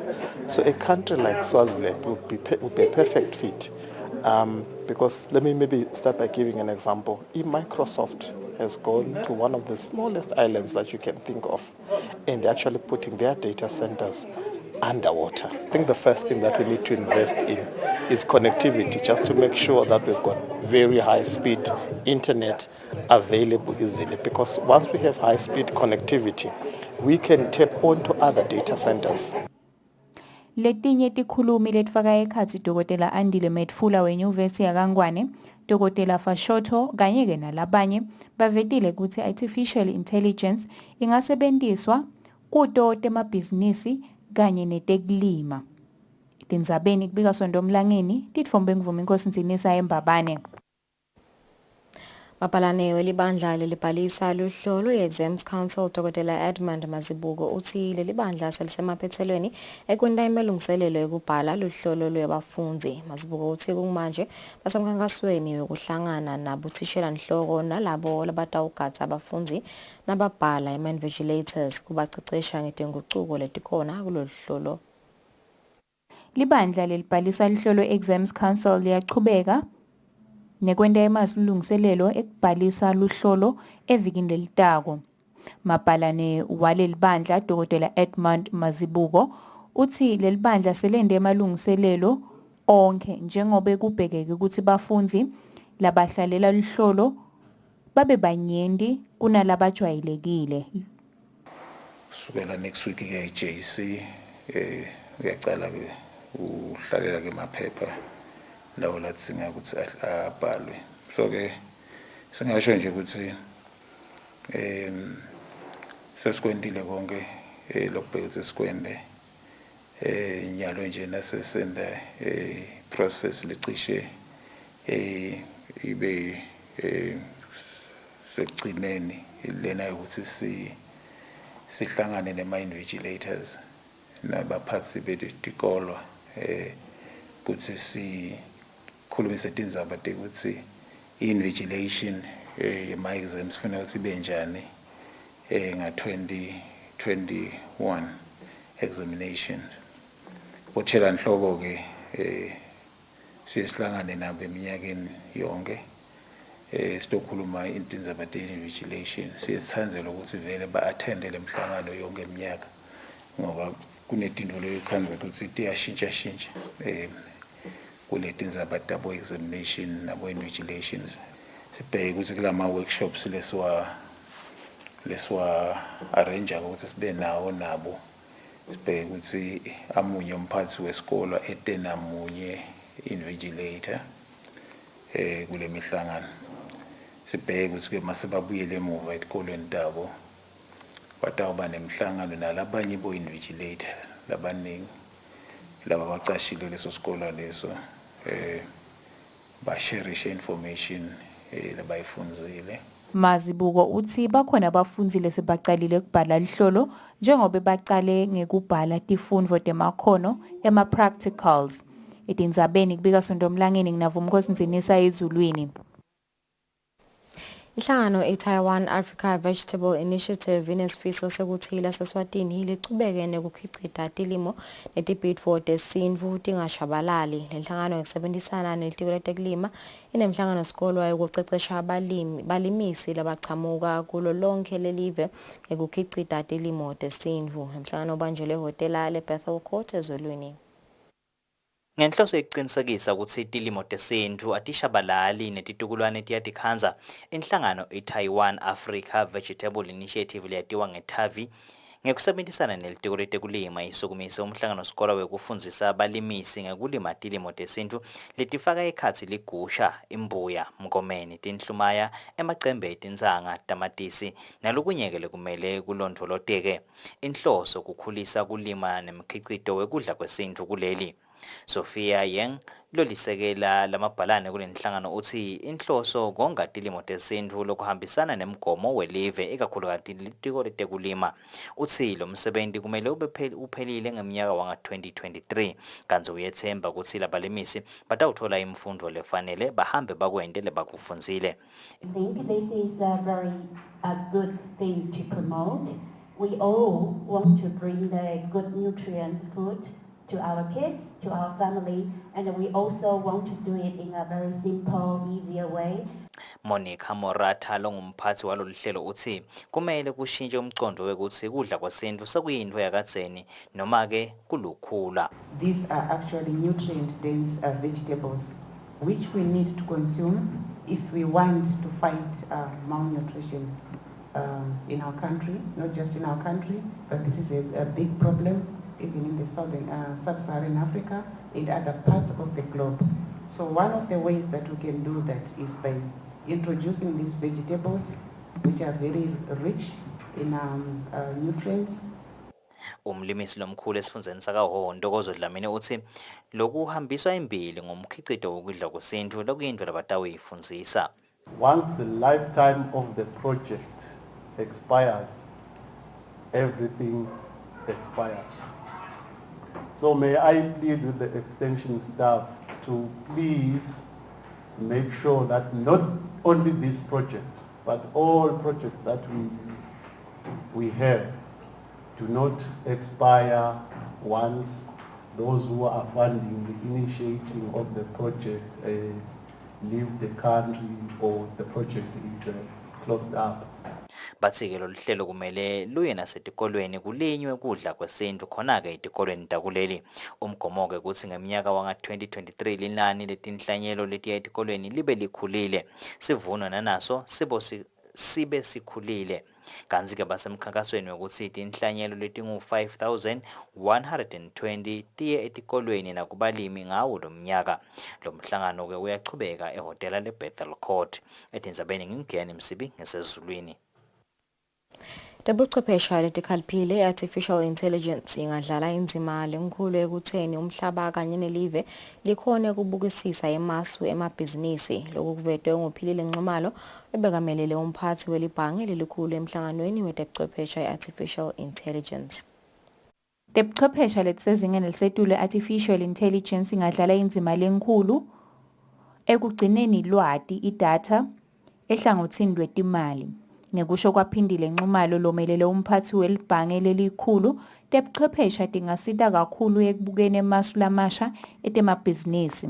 Siwabonile emabhange nangabekisa nje sekayakwenda ukuthi thathe information noma sithi data ibasite ukuthi bakhone ukukuniketa lawo ma products or services lakalungele wena o lakafanele wena nababuka ukuthi imali uyisebenzise kanjani. Lokho seyinto lesevele yabakhona. Kukhona nemabhange latawugcina akhona lakangavuli ema-branch. Konke lesikwendako nabo sikhuluma nabo ngema cellphones, ngema apps noma ku-internet. Bonke labo bantu labo bayayisebenzisa le data kuze bakhone kwati ukuthi ngumaphi ama-products lekumele bakunikete wona. Kumcoka also ukuthi sikhone ukuthi nasisebenzisa letebuchwepheshe lesekukhona nyalo sikhone ukuthi ngwaphi ema-business models lamasha lakangasakhela ema-revenue streams lamasha. Umcondzisi wetekuchumana etiko letekuchumana Andreas Dlamini uthi litiko letekuchumana nekwatisa liyachubeka nekubuka imitsetfo letawucinisekisa tekuphepha kutebuchwepheshe. Kunemitsetfo wekuvikela bathengi uma ngabe uthenge waphinda wabhadala usebenzisa letebuchwepheshe i-data electronic transactions live likulungiseke konke kokuzama kokuthi sive siphephe etingotini namathabelangoti langaba khona kuleti tebuciko. Kulomhlangano wetebuchwepheshe lenye yetinkinga letivelile ekuthenini tisekelwe ngalokuphelele ngiyona indzaba yetekuphepha lokuvetiwe ukuthi kutawudzingeka kube nemitsetfo letsite letawengamela ye-artificial intelligence. Etindzabeni kubika Sondomlangeni titfombe ngivuma Inkosi Nzinisa eMbabane. Live le-Eswatini lingenele umhlangano ngetindlela tebuchwepheshe lobanjwe eveni le-United Arab Emirates kubuka ukuthi umkhuhlane i-COVID-19 ubathikabete kanjani bosomabhizinisi labancane nalabo labasemkhatsini kumave elivekati le-Afrika.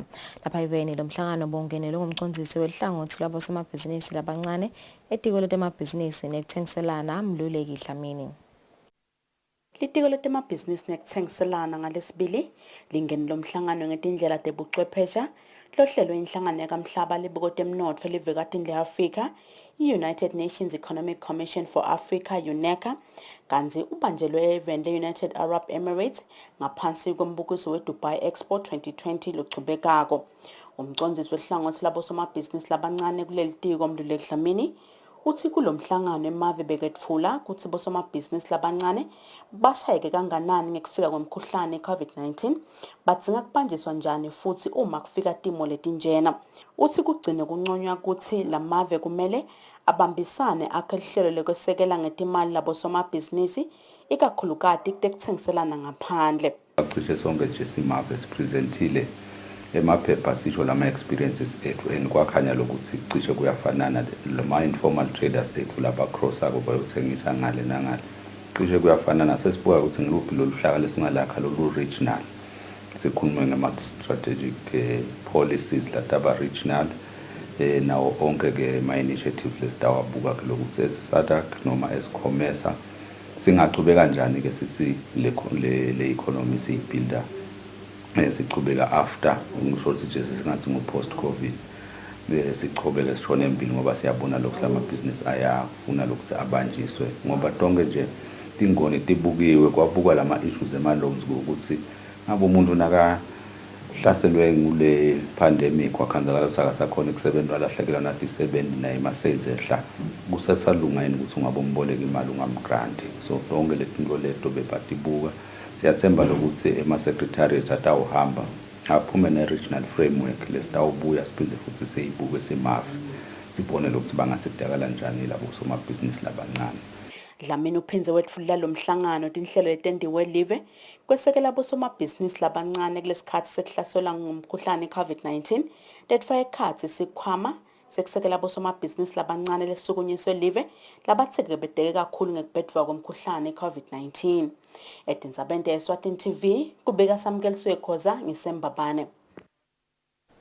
Indvuna yeluthango esifundeni saselubonjeni izandile Thabetse ithi luthango leyisukumele itulo indzaba yemkhosi webuganu ngekugomela umkhuhlane i-COVID-19. Thabetse uthi lena indlela yokuqinisa tekuphepha kuqinisekisa ukuthi kunciphe kuthelelana kwalomkhuhlane kulomsebenzi. Kulandzela kumenyetelwa kwemkhosi webuganu eveni evikini leliphelile, indvuna yeluthango esifundeni saselubonjeni izandile Thabetse seyikhutsatela uthango lwemphakathi wakumalinza ukuthi lisukumele itulu indzaba yekugomela umkhuhlane we-COVID-19 kude kutoba bete kuthelelana kwalolubhubhane lomkhuhlane kulomsebenzi lomkhulu wemkhosi webuganu. Cela nje kakhulu ukuthi bomake abasukumele etulu ngendzaba yemjovo. Bajove lasebajovile bahambe bathole lo mjovo wesibili okuthiwa ibooster. Kwekuthi sonke sihambe siphephile uma siya emkhosini singatheleli bantu nathi sibe ngilabaphephile. Kukhutsata nje kakhulu elithangeni ukuthi uthango alisukume ngemandla lonke. Sesibuya ukuthi phatheni kweluthango. Luthango liyatikhulumela nje. Luthango ngumake. Make sibheke inhlonipho kuye ngato tonke tikhathi.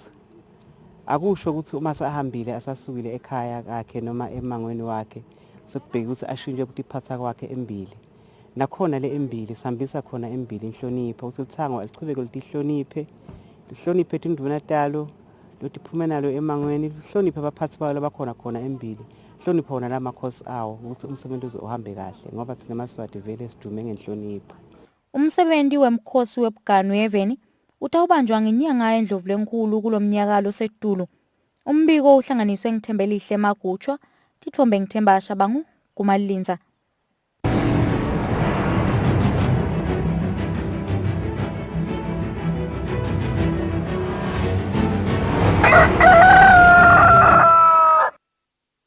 Mapalane welikomiti lelibuke kudlalisa imidlalo ye-netball lapha eveni bongiwe Gametse uthi inhloso lenkulu yokusukumisa imidlalo yema-pre-season bafuna kusita emacembu abobabe kanye nalawo abomake esigabeni saka-division kanye nasesigabeni saka-B division kuthi nakucala i-league yalonyaka ngenyanga yamabasa ebatfole balungele. Gametse uthi imidlalo yema-pre-season itawudlalwa emaviki lamane letako. Gametse bayakhuluma nakucala lemidlalo ye-Olympia Africa kalobamba. Inhlangano lidlalisa umdlalo we-netball kuleli ngekusita emacembu ladlala ngaphasi kwa-Division A kanye ne-Division B ladlala imidlalo ye-league kuleli ithi kukhanze kumcoka ukuthi icala imidlalo ye-pre-season lapho khona lamacembu atawuthola lithuba ukuthi atilolonge ngemuva ukuthi ahlale isikhathi lesithe angakhona ukudlala ngesizathu seligciwane i-corona. Bongametse longumabhalano welikomiti lelibuke kudlalisa imidlalo ngaphasi kwale nhlangano uthi le midlalo ye-pre-season itawusita lamacembu ukuthi abuyele ezingeni lawo ingakacala imidlalo ye-league yalonyaka. So i-pre-season tournament yethu sinema teams 6 kuma-females sibe nema-teams lang-4 kuma-males. Besiplane ukuthi lama-games adlale 4 weekends. However, namuhla sithethena sisadlalisa kwakhanzakala ukuthi isimo selitulu sesasiphikisa sasesiyawamisa. Ema-teams, they were very excited nasibatshela ukuthi siyaqala ukudlala and nanyalo nje kube bekuya ngabo kube bekunema-mop actually ngabe sesisulile baqhubeka ngoba nalilanga futhi seliphinze livele but-ke ngalokuthi siyati ukuthi once wema bese sekuba lukhuni but nje we do hope ukuthi as the games progress ema-teams atawupick up onke abe kuform lekahle labanye badlali basenako lo inkinga natemtimba ukuthi bese bahleli kakhulu but nje we are hoping to see ema-games are interesting as we proceed with the games. Kametse ukuthi nakuhambe kahle lemidlalo kubheke ukuthi icala evikini lekucala lenyanga yamabasa. Lobikela umsakazo Eswatini TV kutemidlalo ngilinda Dlamini na Fabrice Msonera eMbabane. Siyatiphetha indaba tethu ngaleto temidlalo asibahlole timakethe siyabuya khona manje.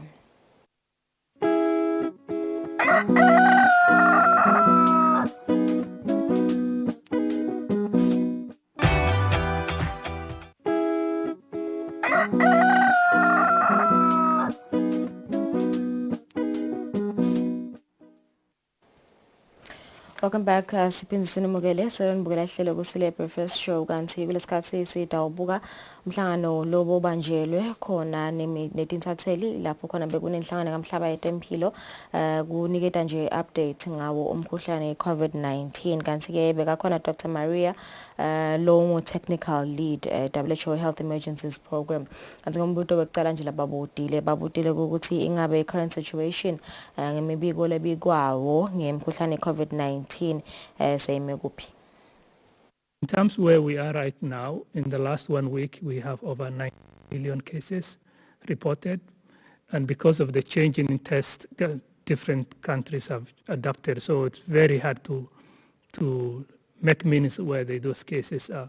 What more important is the number of deaths reported last week, 68,000, and that has increased by 7%. So while we are paying close attention to the trend, I think what will be more important moving forward will be the number of hospitalization and cases, because it's becoming more difficult changing.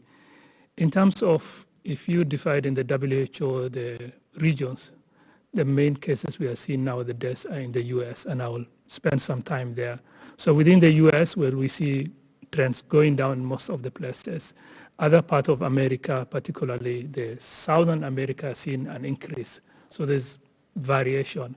In terms when you move to Africa region, it has come where Omicron has started, it's going down.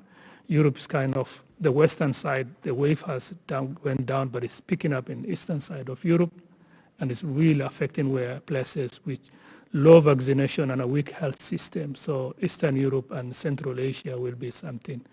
And then coming down to the East Mediterranean region, we see a big uptake in Gulf countries that already had vaccination, but also countries like Afghanistan and Somalia, with very low vaccine.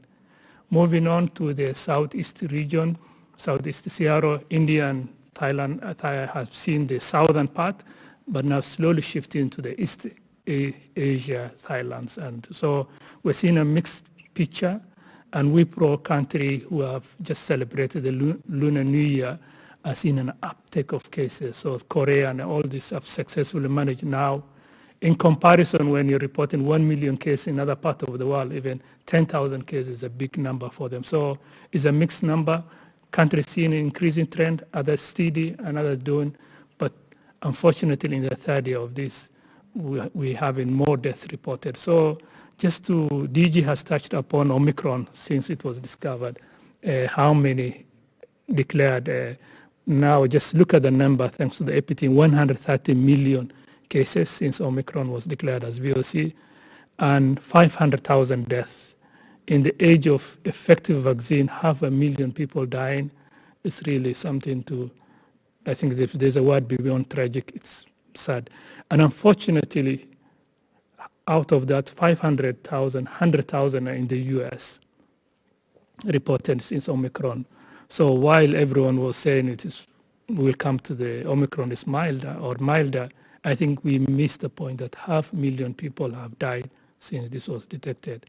And the US in the last 24 hours, I was just looking at the number, 3,400. And someone smarter than me made a comparison saying that the Boeing 737 MAX, two of them crashed in 2018-19. 346 people died. So if you take the number just in the last 24 hours in US, that's 18 Boeing 77 crashing every day. So it's tragic beyond tragic that require in country that has free vaccine and richer. So we really need to vaccinate people who have not been vaccinated and reach that, the 1.1 million people in Africa, but also the millions of people in the US who are still resisting vaccination. Azikumbutelo wesibili laba ubutile ukuthi luhlobo lolusha Omicron selithethe impilo tebantfu labanengi ingabe mhlambe tisombululo tithini in terms of kutholakala kwama vaccine. I mean, I think as Abdi has pointed out, it's a very dynamic situation globally, and the numbers of cases, the sheer number of cases are astounding with Omicron. The way that Omicron has replaced Delta around the world so quickly, the sharp peaks that we've seen, we literally have had to redraw the scale of the epidemic curve that we have been using, and it makes the previous peaks look almost flat. We know that those are underestimates of the true number of cases. And one of the things that's important to point out is where we are in this, we're still in the middle of this pandemic. We're getting closer to the end. I hope we're getting closer to the end of it every single day, but it's up to us on how quickly we get there. Many countries have not passed their peak of Omicron yet. So while some countries are seeing a decline in cases in Omicron, others have not yet reached that peak. So we will still continue to see large number of cases. The more concerning thing for me, and as Abdi has pointed out, is the number of deaths that are increasing for the 5th week in a row. 500,000 people that we know about have died.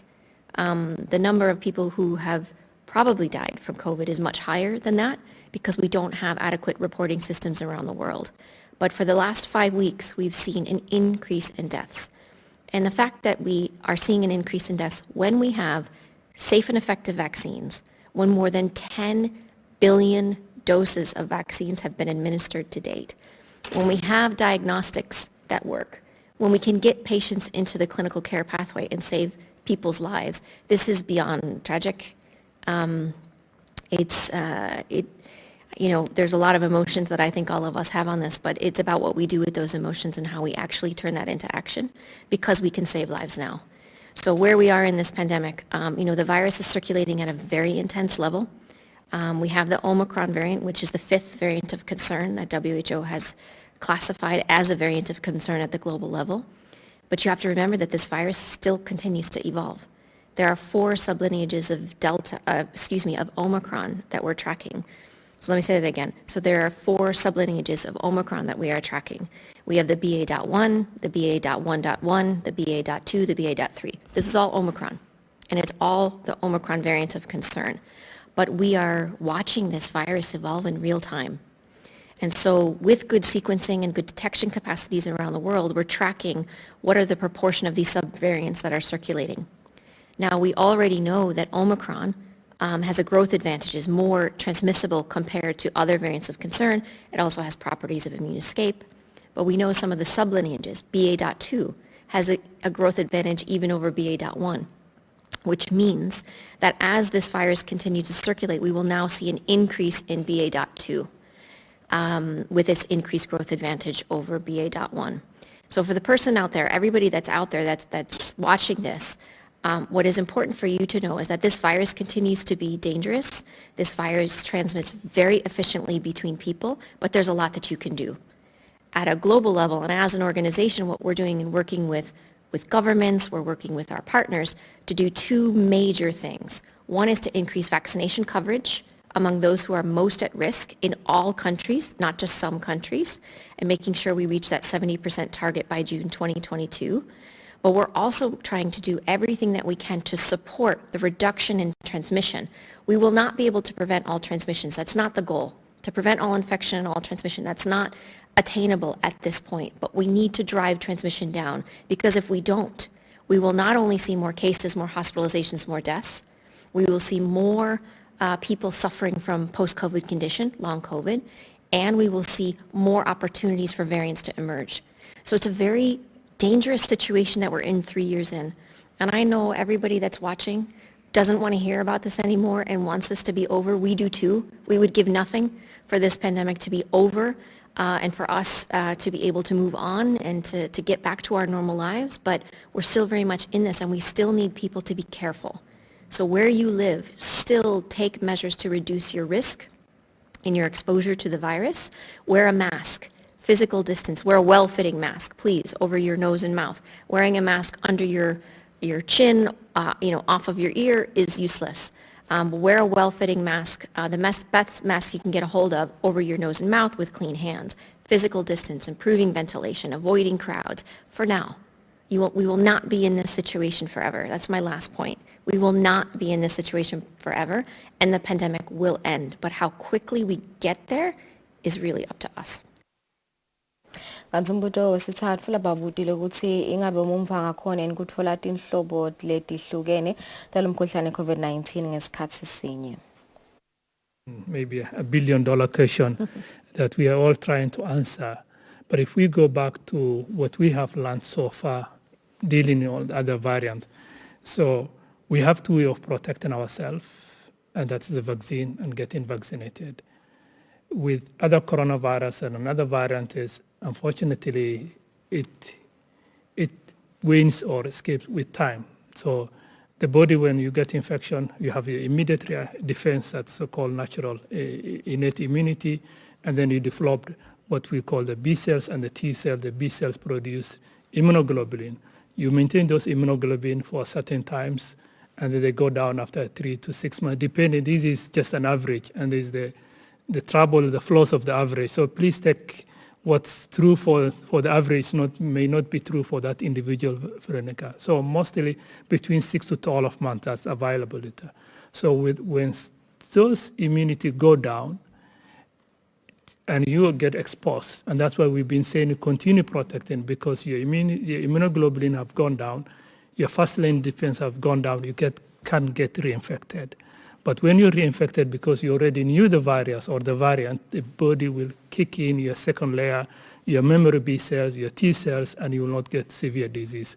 While you may get infection, a mild infection, these vaccines will protect you from getting hospitalized and from getting to ICU and sadly to death.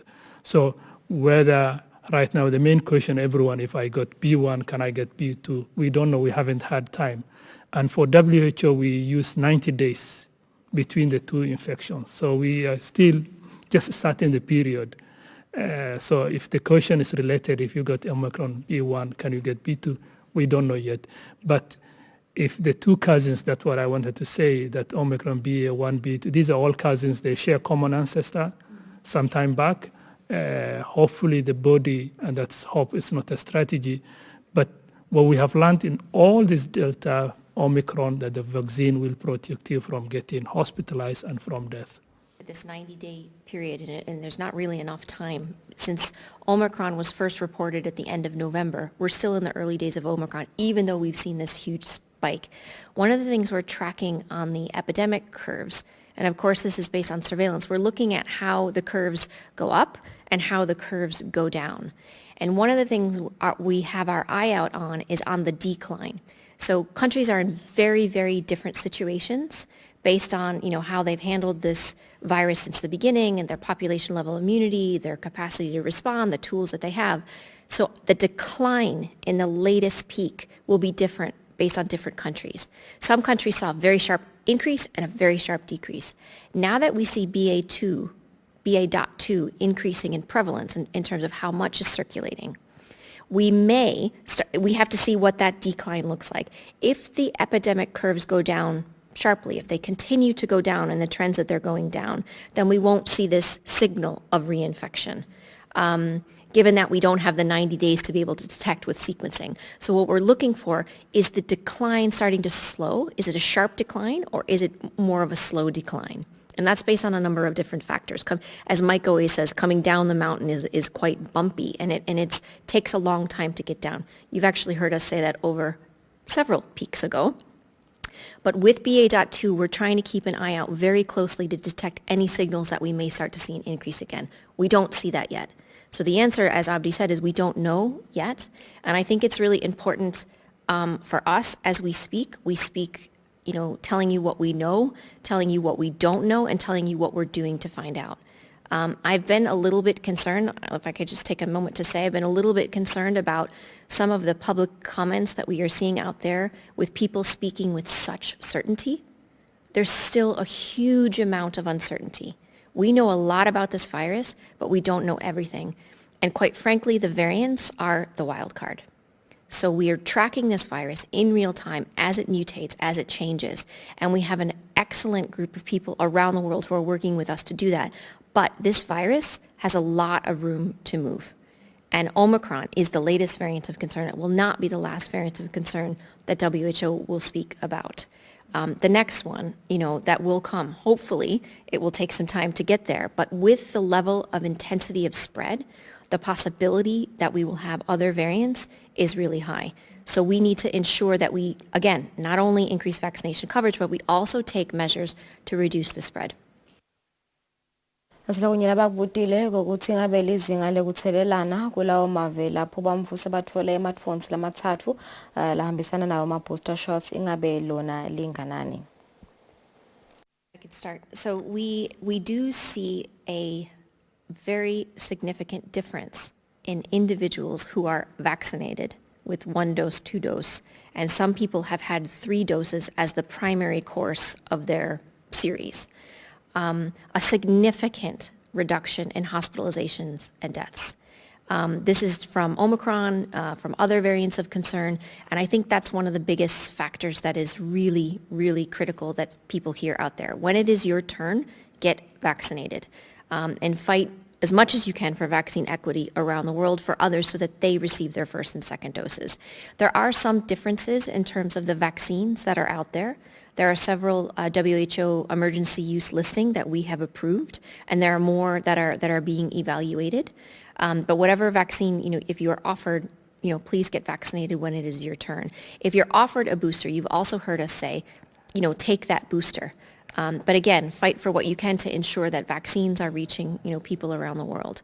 We evaluate vaccine effectiveness several different ways, and we are working with several different groups, our technical advisory groups who are assessing this information in real time with the manufacturers as data comes out on those from the manufacturers as well. And we try to summarize this each week on our website. So we have these very detailed tables that go out and actually describe each study and say, this is the study that was done, this is how many people that were followed, this is what they were measuring, and this is what we see in terms of efficacy. But bottom line, people who have been vaccinated are significantly less likely.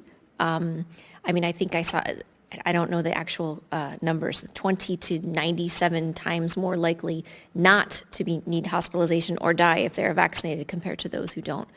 So there's a real importance that we still make sure that everybody receives their vaccines. Sometimes we mix between the individual protection and the population protection. So if you look at individual level, that we have to have your saving account needs to go up, and that's by protection. So how do you invest in that? So getting the first dose, the second dose, and some other people third dose. Every time the body sees this foreign body says, this is serious, let me think of it. It puts an investment, produce antibodies, but after time say, I have thousands of other diseases that I need to worry, it goes down. And then you get again a second dose, you say, wow, these are serious, let me take it serious again. Then when you expose again to the third time, it's like, wow, this is dangerous because I need to invest more, maintain high level quality antibodies, T cells, B cells, because I'm exposed to that. So at individual level, we talk about that. And then at population level, and that's what a lot of the discussion we so hard to explain, talking about the epidemiology, about the severity, it really depends how much population. So sometimes comparing one country to another country it beat the whole purpose.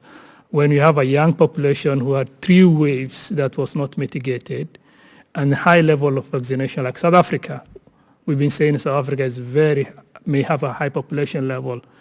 Because of the South Africa, someone else start complaining. And another country has a elderly population, not vaccinated well, and they haven't exposed the natural illness. So it's a complex interplay of your individual, the type of vaccine you get, the booster, and the environment when you live, and other measures you do to. So in short, it's very hard to make a comparison between one country to another because it's very unique for that country and for its population. But at individual level, absolutely, as Maria said, you need to get vaccinated. If you're in a country that you are lucky, unlike the 3 billion of the world, we don't have the luxury of getting even the first dose. If you're in those countries where the vaccine, please get as per the recommended. Countries are in very different situations in terms of what they are able to do right now. And they're looking to each other to say, should I follow this model? Should I follow what UK is doing or the US is doing or Denmark is doing or South Africa is doing? And what we are asking countries to do is to really assess where they are. Where are they in this pandemic in terms of the amount of infection that has circulated, population level immunity, vaccination coverage, and in particular, vaccination coverage among those who are most at risk. Not just the proportion of the population, but is it really the right section of the population that is vulnerable? And what is the plan? What are their access to tools? What is the relationship that they have with their people in terms of trust, in terms of the society's ability to follow and to be enabled to follow the recommendations that are being outlined. There is no one solution fits all out of this pandemic. But we do know what works. We know the elements and the tools of what works. The implementation is what will vary. And I think that's what we're trying to think through into this year. We're not looking at revamping the strategy for COVID-19. What we're looking for is adjusting it. And how do we take into consideration what needs to be done, what can be done given the massive economic, livelihood toll and human toll that this pandemic has taken, and the fact that everybody is ready to be done with it. Unfortunately, this virus is not done with us, so we have to really remain vigilant. That doesn't mean lockdown. It doesn't mean shutting down societies. What it means is applying the tools that countries have at their disposal to save people's lives now. 68,000 people, at least 68,000 people died last week from COVID-19 that we know about. They don't have the opportunity to move on, nor do the 5.7 million people who have died so far. Let's turn the tide. Let's change the trajectory of this with the tools that we have. Now, we may not be able to prevent all infections, but we can prevent people dying right now. So this is what we are asking. What the Director General has been asking for is a recommitment to this while we balance the response. Increase vaccination coverage, get people into the clinical care pathway, protect our health workers, while at the same time reducing the opportunity for this virus to thrive. Not even to spread, but to thrive. We are still allowing this virus to circulate in some situations unchecked, and that's dangerous. We shouldn't be doing that 3 years into this pandemic. Now is not the time to raise the white flag. Now is the time to use these tools more effectively and for governments to support people in being able to keep them and their loved ones safe. Mansilakunyela bakubutile ukuthi ama-face masks asawukhona yini kuvikela lo mkhuhlane i-COVID-19? Short answer, yes, we do. But masks need to be worn properly. We have advised on the use of masks, a 3-layer mask with the right types of materials that has the right filtration, the right breathability. Just a piece of fabric is one barrier, but if you have a 3-layered piece of fabric with the right filtration, with the right breathability that's fit properly over your nose and mouth, that offers more protection. We know that respirators offer more protection, which is why health workers are wearing respirators when they're caring for suspected or confirmed cases of COVID-19. And they still do work against Omicron. Omicron is incredibly effective at transmitting between people, but these tools work. So this is also why we are recommending to continue to wear masks, particularly when you're in close proximity with other people, but especially when you're indoors. And even if you're vaccinated, because vaccines are incredibly protective against preventing severe disease and death, but they don't prevent all infections and they don't prevent all transmission. Even though they are effective at doing that they're not 100% effective in that case. So please continue to wear your mask and make sure you have clean hands when you put it on and you take it off. Kanti baphinze babuta ukuthi ngabe yini imvulo ngatenda kuzama ukudivikela kutfola lo mkhuhlane uma ngabe usesengakajovi. It's a tough one. I think the best, there are multiple. In the first 2 years, we didn't have vaccine, and we were able to beat this virus. So what the measures at the individual level, at the community level, those, the family, a lot of things that you can do and the loved ones can do that.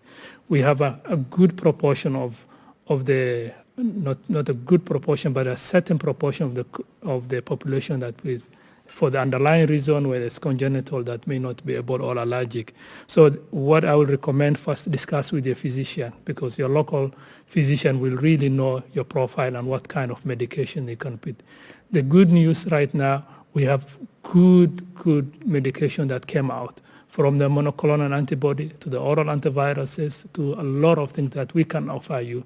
And the vaccine platform is changing. So our advice is continue protecting yourself. As Maria says, mask, do mask. Avoiding those risk settings where we say crowded places, reducing that risk. And then discussing with your local clinician out of the monoclonal antibody, the new therapeutic, which one.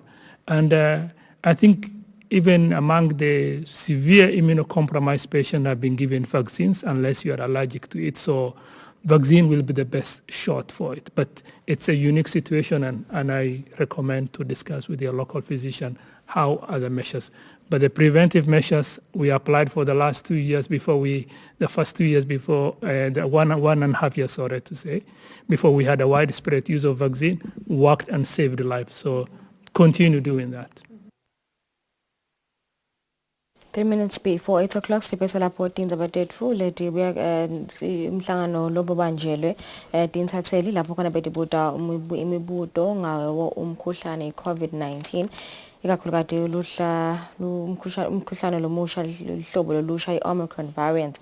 Kanti ke mina imibuto labayibutile njengoba bavedile ukuthi asichubeke sifake wona ama-face mask njengoba solo ayachubeka ayasivikela kuwo lo mkhuhlane. Baphinze bacizelela nokuthi singaye tindzaweni letinebantu labaningi leti overcrowded kuvikela kuthelelana noma ke kwanza kwalo mkhuhlane. Sibonga kakhulu ukuthi nibe nathi namhla ekseni. Sesema ukuthi indaba nelisuku loluhle naleliphephile. Nisale kahle.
Get motivated.